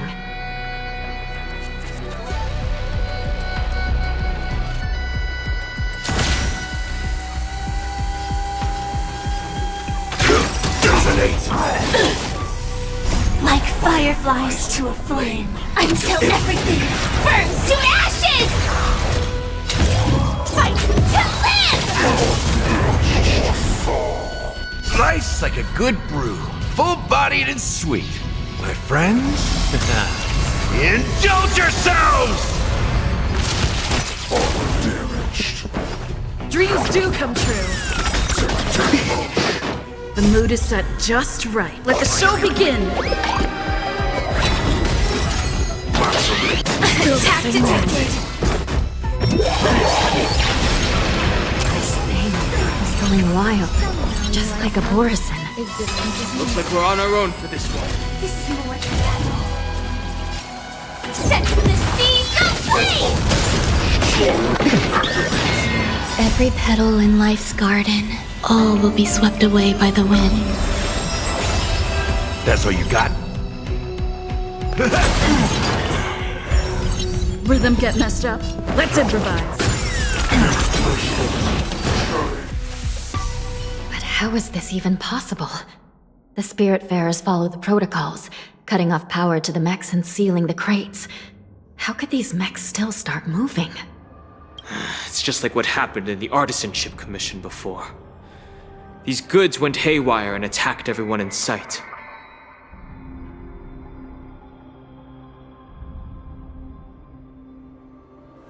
The Alchemy Commission members examined them and found some unusual structures within.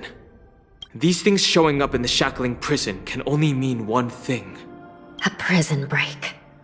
And whoever delivered these goods clearly wanted them to go through the Xianzhou's strict inspection process to show the Skyfaring Commission and Cloud Knights how dangerous they were. They wanted these mechs to end up right here, in the Shackling prison. If these things already started taking action while nobody was paying attention, then the whole prison is in trouble, I'm afraid. And to make things worse, another group of visitors just entered the depths of the Shackling prison. The messengers from the Xianzhou Yaoqing. And the prisoner they came to visit might be the target whom these wolf-shaped mechs were delivered here for. If that vicious beast manages to break free, it will be a catastrophe for the Xianzhou Loufu.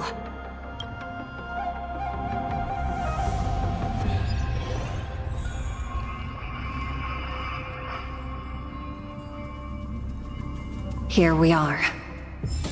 Have we arrived already, Your Honor? Square formation. Shouldn't there be a cage here?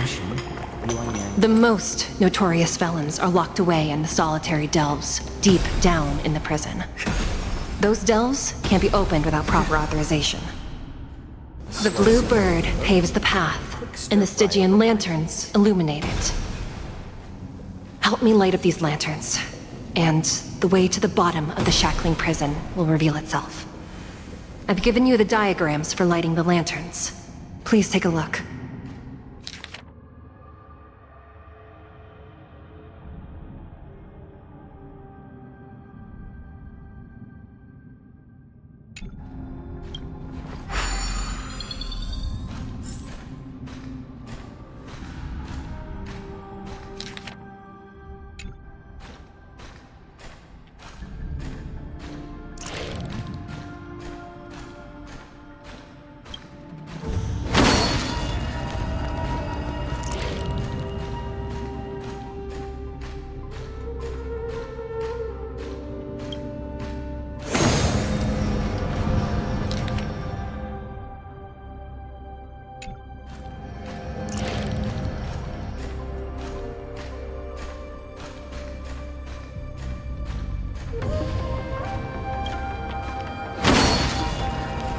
Not bad. It could even use some more intensity.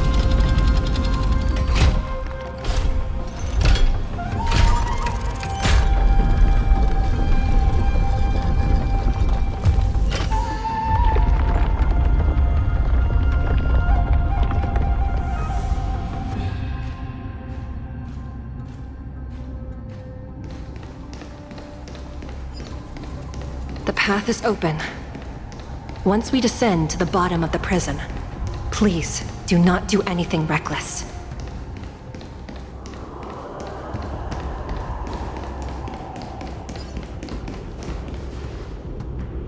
Inside the delve, behind this door, is the greatest enemy of the Foxians, Hulei.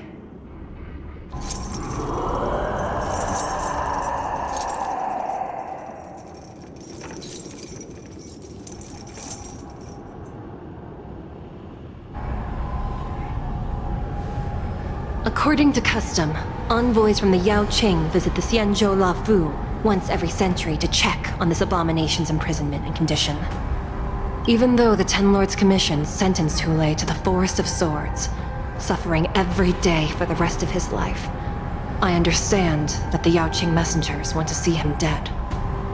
Unfortunately, for the past 7 centuries, they've had to return disappointed, because this beast simply can't be killed. If we can use his toxin to create medicine and save an innocent life, it might help balance out some of the sins he's committed.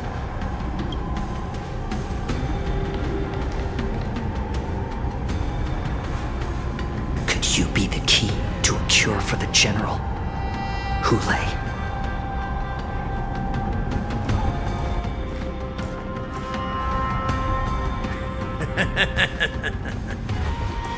And once again, the envoys of the Yao Qing will leave disappointed.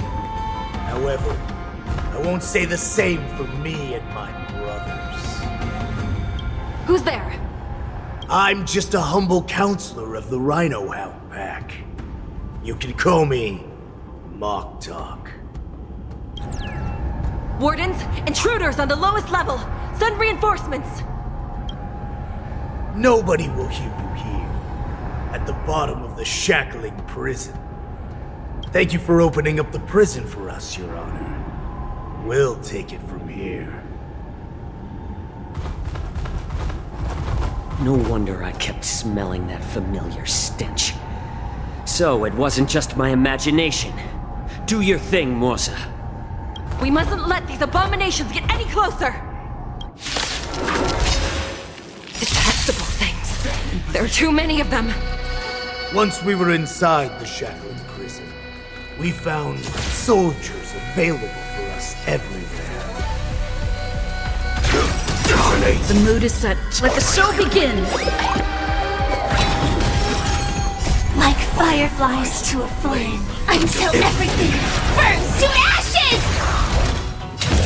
Set the seas ablaze! How about letting the enemy strike first?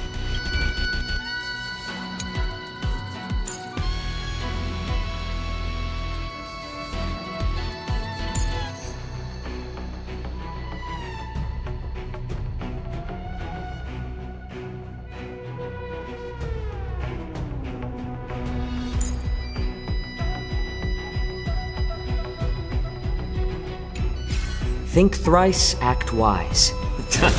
I suggest you surrender now. Of course, I'll still kill you all.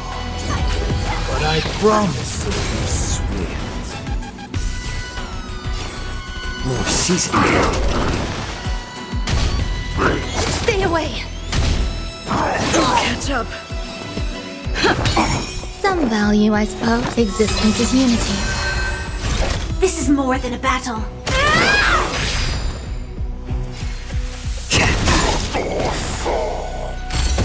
Joining the battle.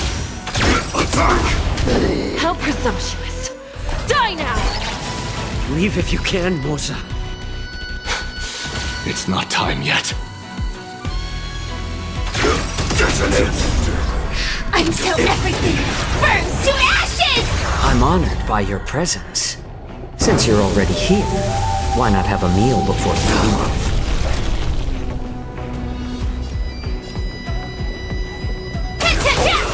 It's better to make no move. It's just a tweener massage.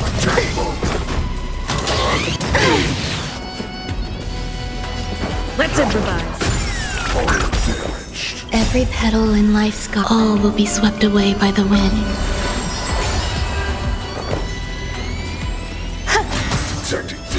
Firefly Type 4 in position. Set the seas ablaze! How about letting the enemy strike first? A little more heat. Guard the gate! They can't be allowed in!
Been a long time, boy. Welcome back.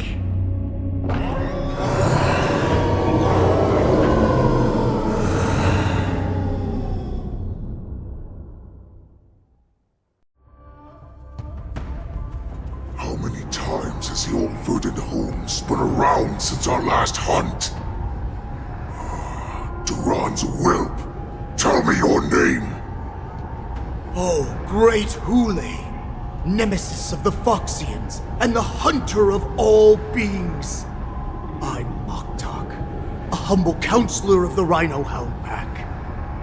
I am only one insignificant heir spawned from your bloodline. It's been at least 7 centuries since you led our pack through the hunting grounds of the stars. I'm thrilled to see that you are as cunning and skillful as ever. 7 centuries. 7 centuries have passed. But why have Duran's whelps grown to look like this? Tell me, Moktok, why have you grown to resemble our most despicable slaves and enemies, the Foxians? I've been commanded to release you from this cursed prison. It is Senjaya's will.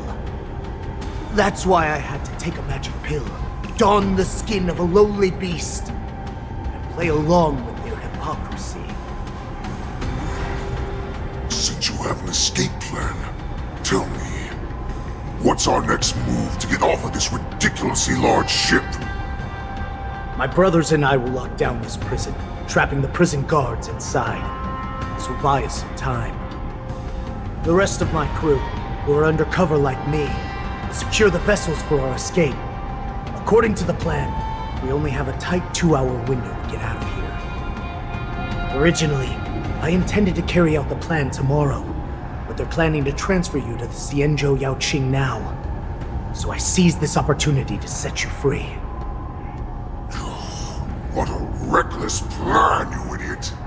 Even if we manage to get the ships, our chances of escaping are slimmer than a Foxian slipping through my claws! But we have no other choice. The angel serving under the Master of Immortality sent me with a message. Only your return will end the prolonged divisions among the Borisin. Every one of my crew is ready to lay down their lives if it means setting you free.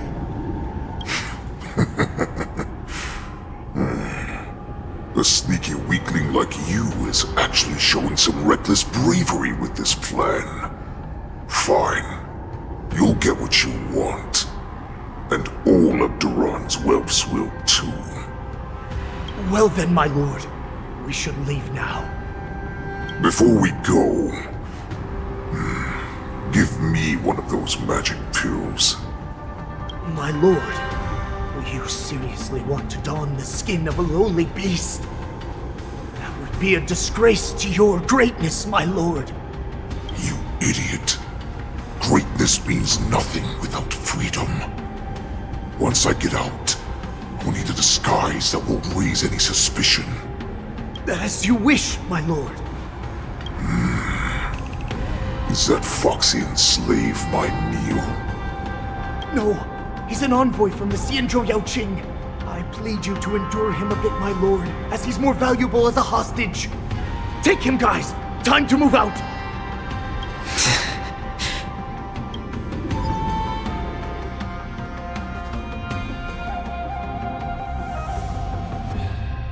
Madam Hanya, the wardens in all areas are regrouping. Those Ingenium enemies are wandering around and causing heavy casualties. And to make things worse, those iron wolves broke open the cages and let the criminals out. We've called for backup, but it seems like all communication is jammed. Let's preserve our strength and first take down the isolated prisoners. By decree of the 10 Lords, all prison breakers and intruders shall be apprehended, dead or alive. Just a short time ago, the nether key mechanism was activated.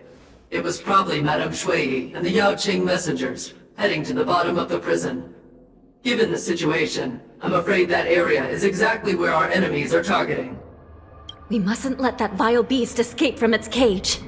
We've gathered all the prison guards who can still fight, and we'll split up and secure each floor. Go! Those intruders are quite bold. They must have been planning this for quite a while. Indeed, but Borisin tend to favor direct and aggressive approaches. Crafting careful and precise plans like this is simply not their style. Let's focus on the current situation right now. Please help me.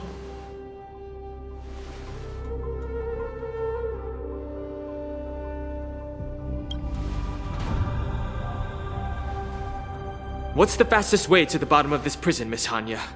If we don't get there quickly, we'll soon be outnumbered by all the enemies inside. We'll have to bend the rules. Please, follow me. Prisoners must remain in place and obey the By decree of the 10 Lords, all prison breakers and intruders shall be apprehended, dead or alive. Yes, ma'am!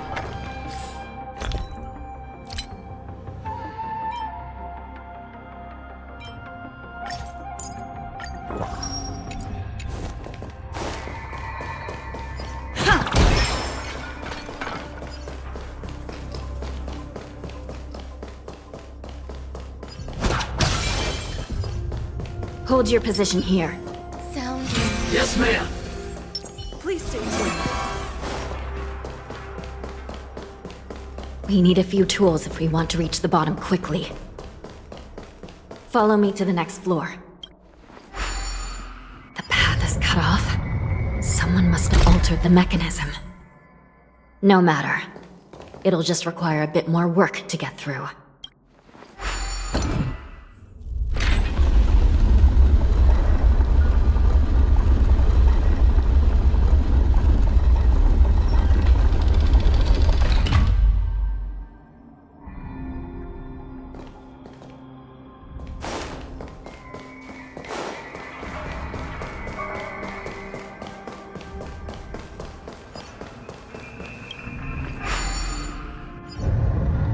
Some Spiritfarers occasionally use ingenia from the Artisanship Commission to navigate the treacherous terrain here. Normally, using devices like the shifting screen is strictly forbidden, as they could help prisoners escape. But, given the urgency of the situation, let's just ignore the usual regulations.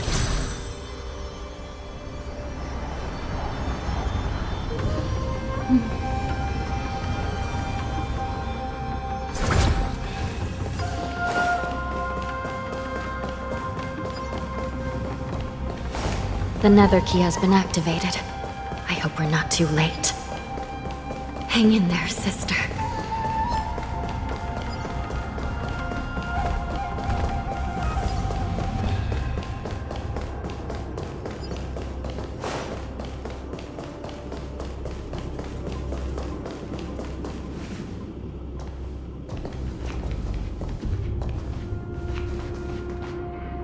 Looks like there was a fierce battle here not long ago. The gate to the prison delve is wide open. Hulei has managed to break free. Where are the Yaoqing messengers? And where's my sister? Are they still alive? Let's look around. Maybe we'll find some clues.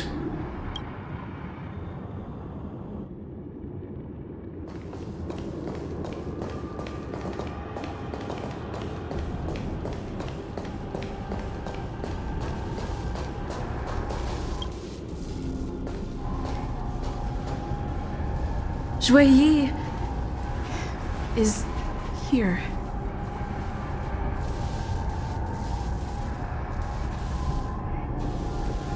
Miss Zhuyi bravely sacrificed herself. My condolences, Miss Hanya. Condolences? Well, that's unnecessary. You must understand. Thanks to the Ten Lords' blessing, my sister turned into an ingenium centuries ago. Dying and returning as just a soul to the Hall of Karma's document office has become a routine for her. While I'm not keen on seeing her throw away her body like it's some replaceable part, but...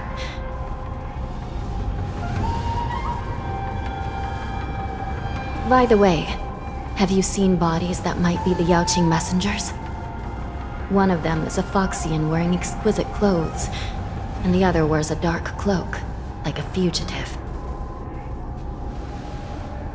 No, I haven't found any Foxian bodies. Only Borisin ones. So, the intruders and Hulei are holding the Yaoqing messengers hostage. This is the worst situation. With hostages in their grasp, the prison guards can't do anything about the prisoners. If anything happens to the messengers, the relationship between the Yaoqing and the Loufu could be irreversibly damaged. We must rescue the messengers, get out of here, and spread the news. We mustn't give up as long as there's a glimmer of hope.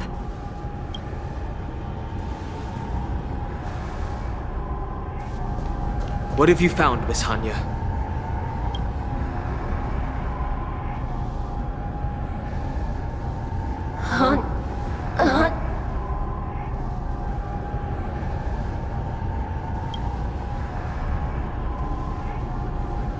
Reconstruct.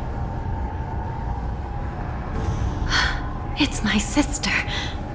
Looks like her soul hasn't returned to the Hall of Karma yet. At such a critical moment, her death can give us information that we can turn into an advantage.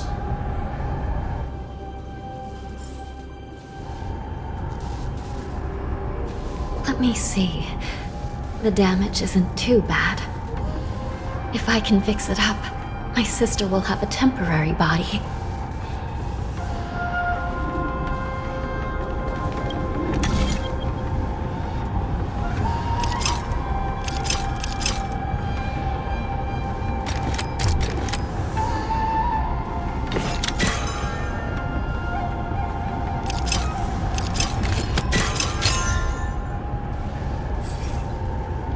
Hanya, I'm back. Welcome back, sister. I don't know what kind of expression I should have at a time like this. Happy? Tears of joy? Forget it. I'm used to you coming back in all sorts of forms.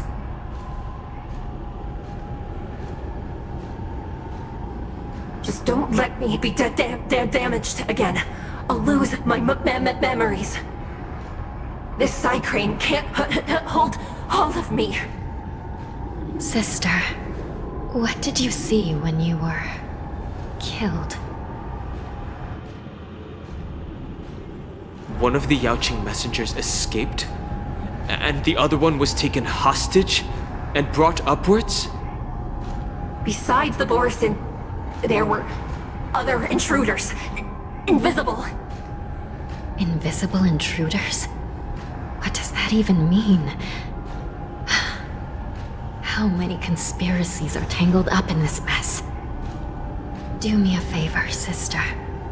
The intruders have cut off all communication between inside and outside the prison. And now you're the only person, the only bird, who can slip out undetected.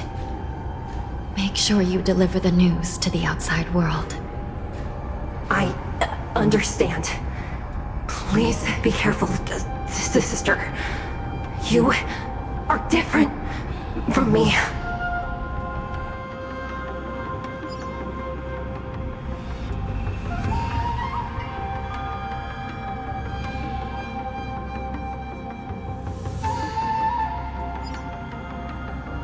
Time is running out, Miss Hanya. If we keep delaying, those Borisin will escape from the prison. All right. If we happen to come across that Yaoqing messenger who got away... No. Stopping Hulei should probably be our top priority.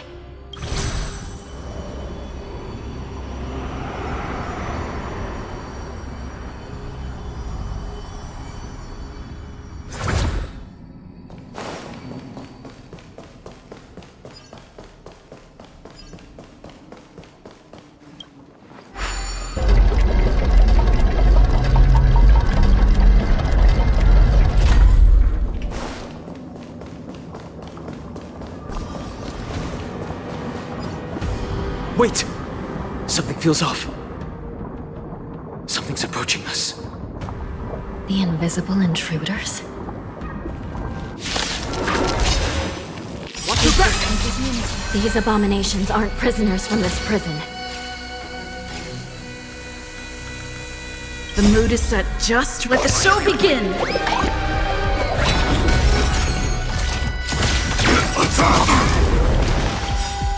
Like fireflies to a flame, until everything burns to ashes!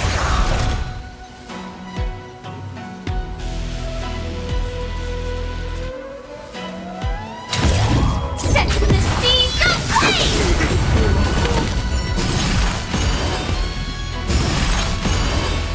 Stay in step. Some value, I suppose. In the mood for another...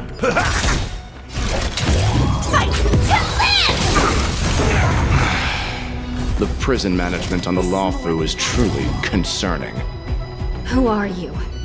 Aren't you looking for me? Set the seas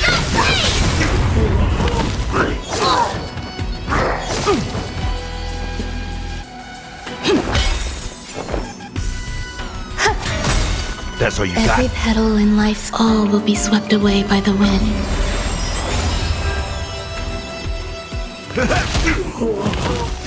Firefly Type 4 in the fight to live! Just focus on the fight.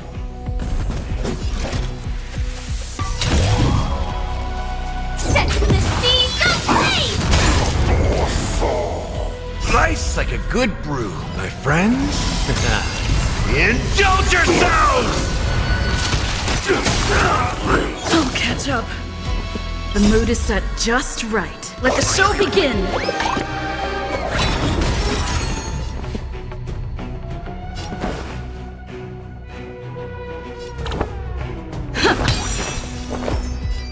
Eternal. This is more fight to live!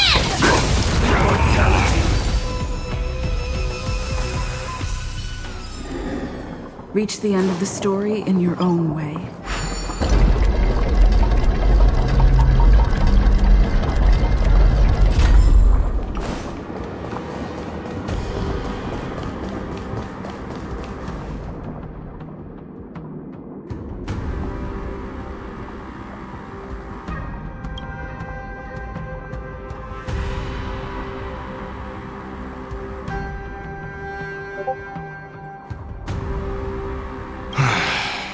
The prison management on the Loufu is truly concerning.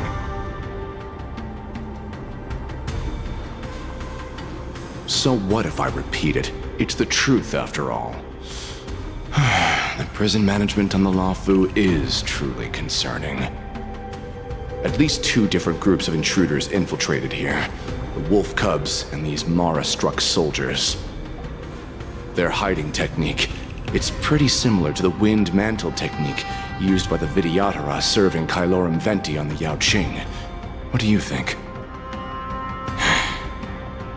Well, never mind if you don't have any clues. Now is not the time to exchange assassination techniques.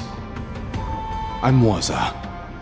My friend fell into the clutches of that wolf and was planning to escape and report back as quickly as possible. But now it seems...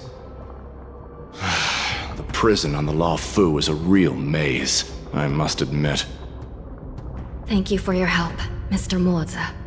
We'll do our best to ensure your friend's safety. No, you can do nothing for him now, and you shouldn't be focusing on his safety at the moment. Your friend is in Hulei's clutches and you're just going to leave him behind? Look, I'm the Yaoqing General's guard, not his. I've seen how that giant wolf fights, and there's no way. Trying to save my friend will only get us killed. I don't know how you think, but I won't throw my life away for a lost cause. Listen up. I've been tracking these fugitives, and I know their next move. They're planning to seal off the entire prison to keep the outside world in the dark. The worst-case scenario, we are all killed by that giant wolf, and the shackling prison is sealed off. No one will know about us or about their escape until it's too late. And the best-case scenario...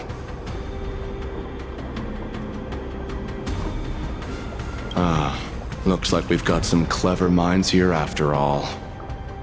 The best-case scenario would be we seal the gates and trap the enemy inside with us. We can't let that monstrous wolf escape. Hopefully, someone will eventually notice that something is off and come to help. As for whether we'll still be alive by then, it's not something we should think about. You should have a way of comforting people, Mr. Moza. As a person of the Yaoqing, I've always searched for something meaningful to give my life to. I have to make it out alive. My companions are waiting for me. As a netherworld dweller, I've already died once.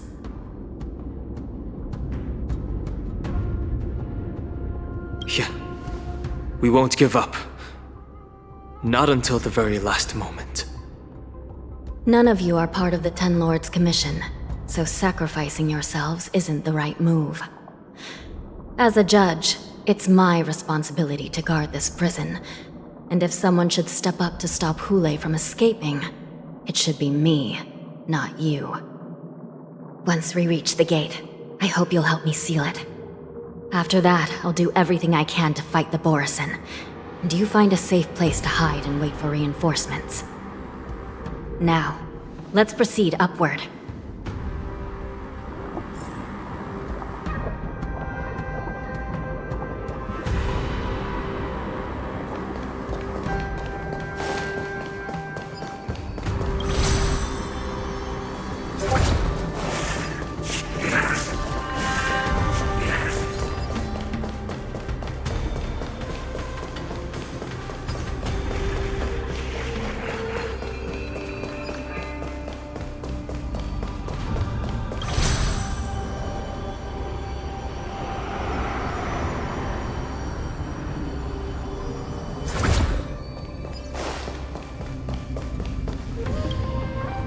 We must seal the entrance before the Borisin fugitives get out.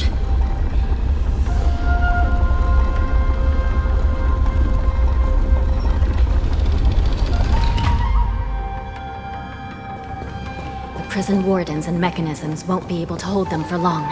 Follow me.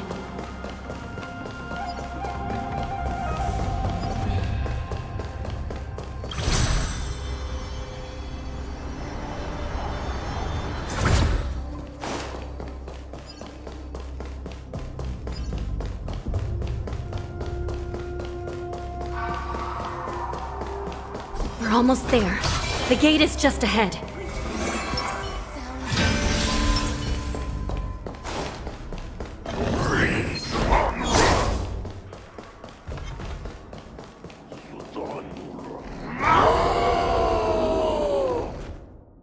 I will hold them back. Don't let Hule escape!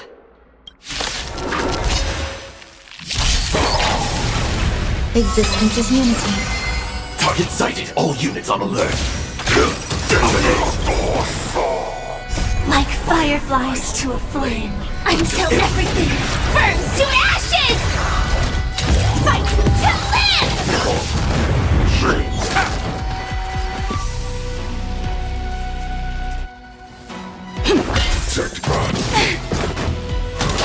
Enjoying yourself?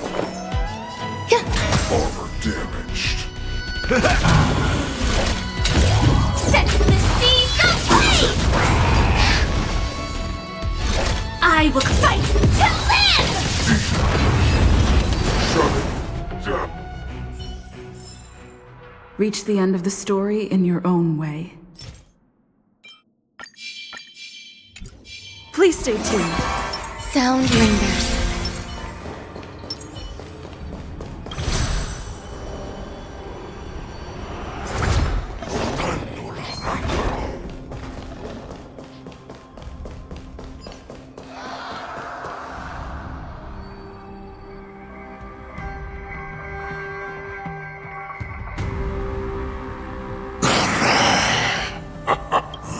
This brings back such familiar memories. Memories of chasing, gnawing, and tearing. Oh, they're back. They're back. They've all come back. My lord, we're just one step away from freedom. Once we pass through the gate, no one will be able to stop us. So this hostage is useless now. Kill him, Moktok. He's getting away. Do something, Jiao Cho. It's just like the old days, you useless loser. Just do something!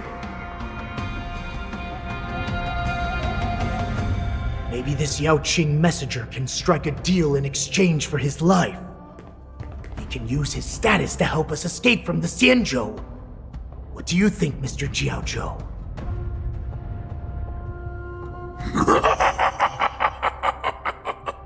Oh, just look at you.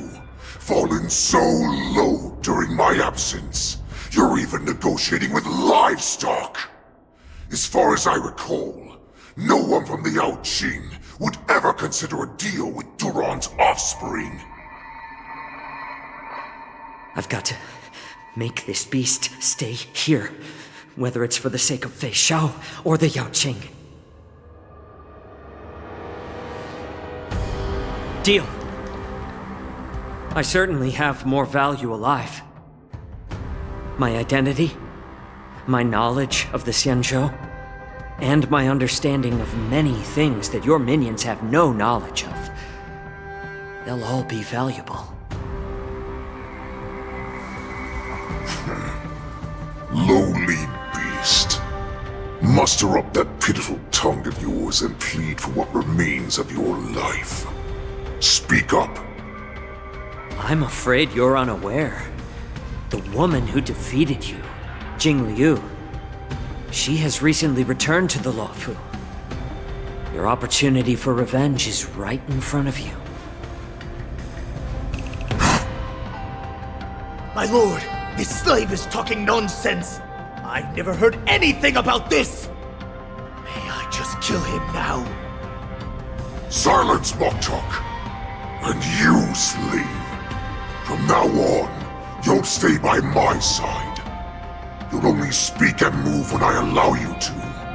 Otherwise, I'll dismember you from head to tail, inch by inch. Got it? But my lord... We must stay here for some time, Moktok. Fear not. Because once I step out of the prison, it's the people of the Xianzhou who should tremble in fear. I'll show them what true calamity means. Now, Duran's whelps, follow me!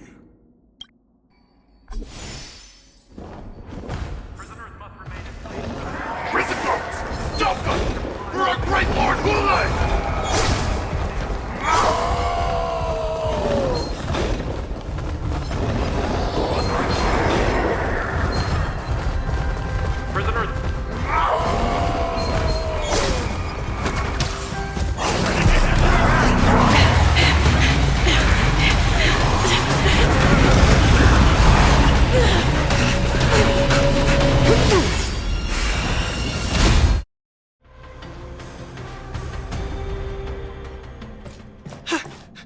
Report!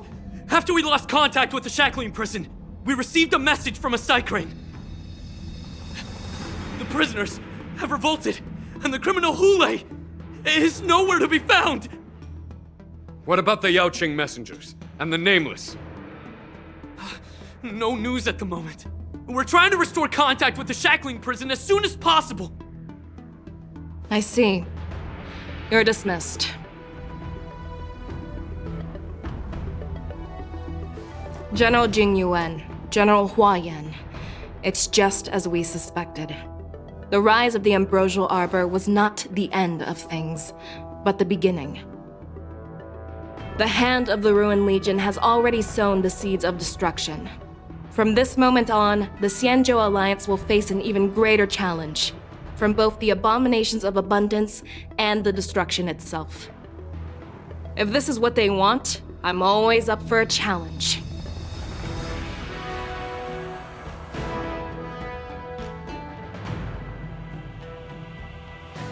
As the Marshal Special Envoy, I'll dispatch the Loufu Cloud Knights to pursue Hule myself. Looks like the hidden dregs have finally come to the surface. And as I said before, it's time to wash them away, once and for all.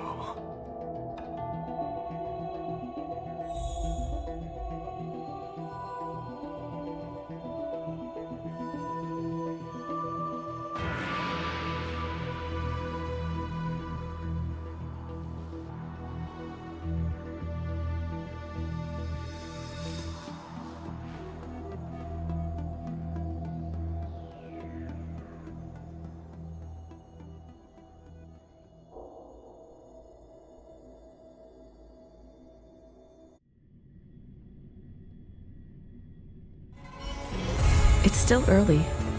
Where to now?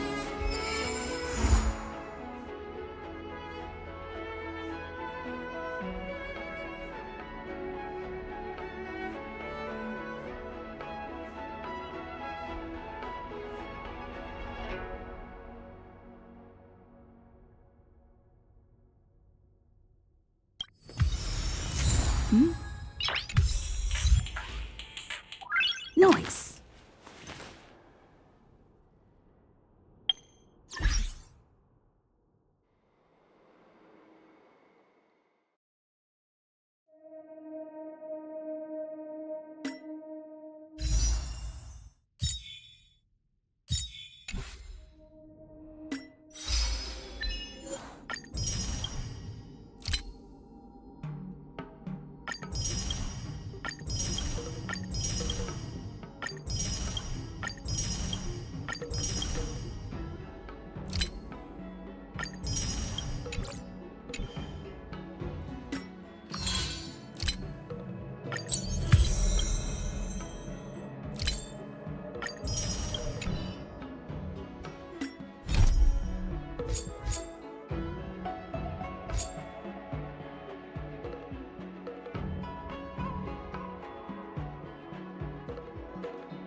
Noise.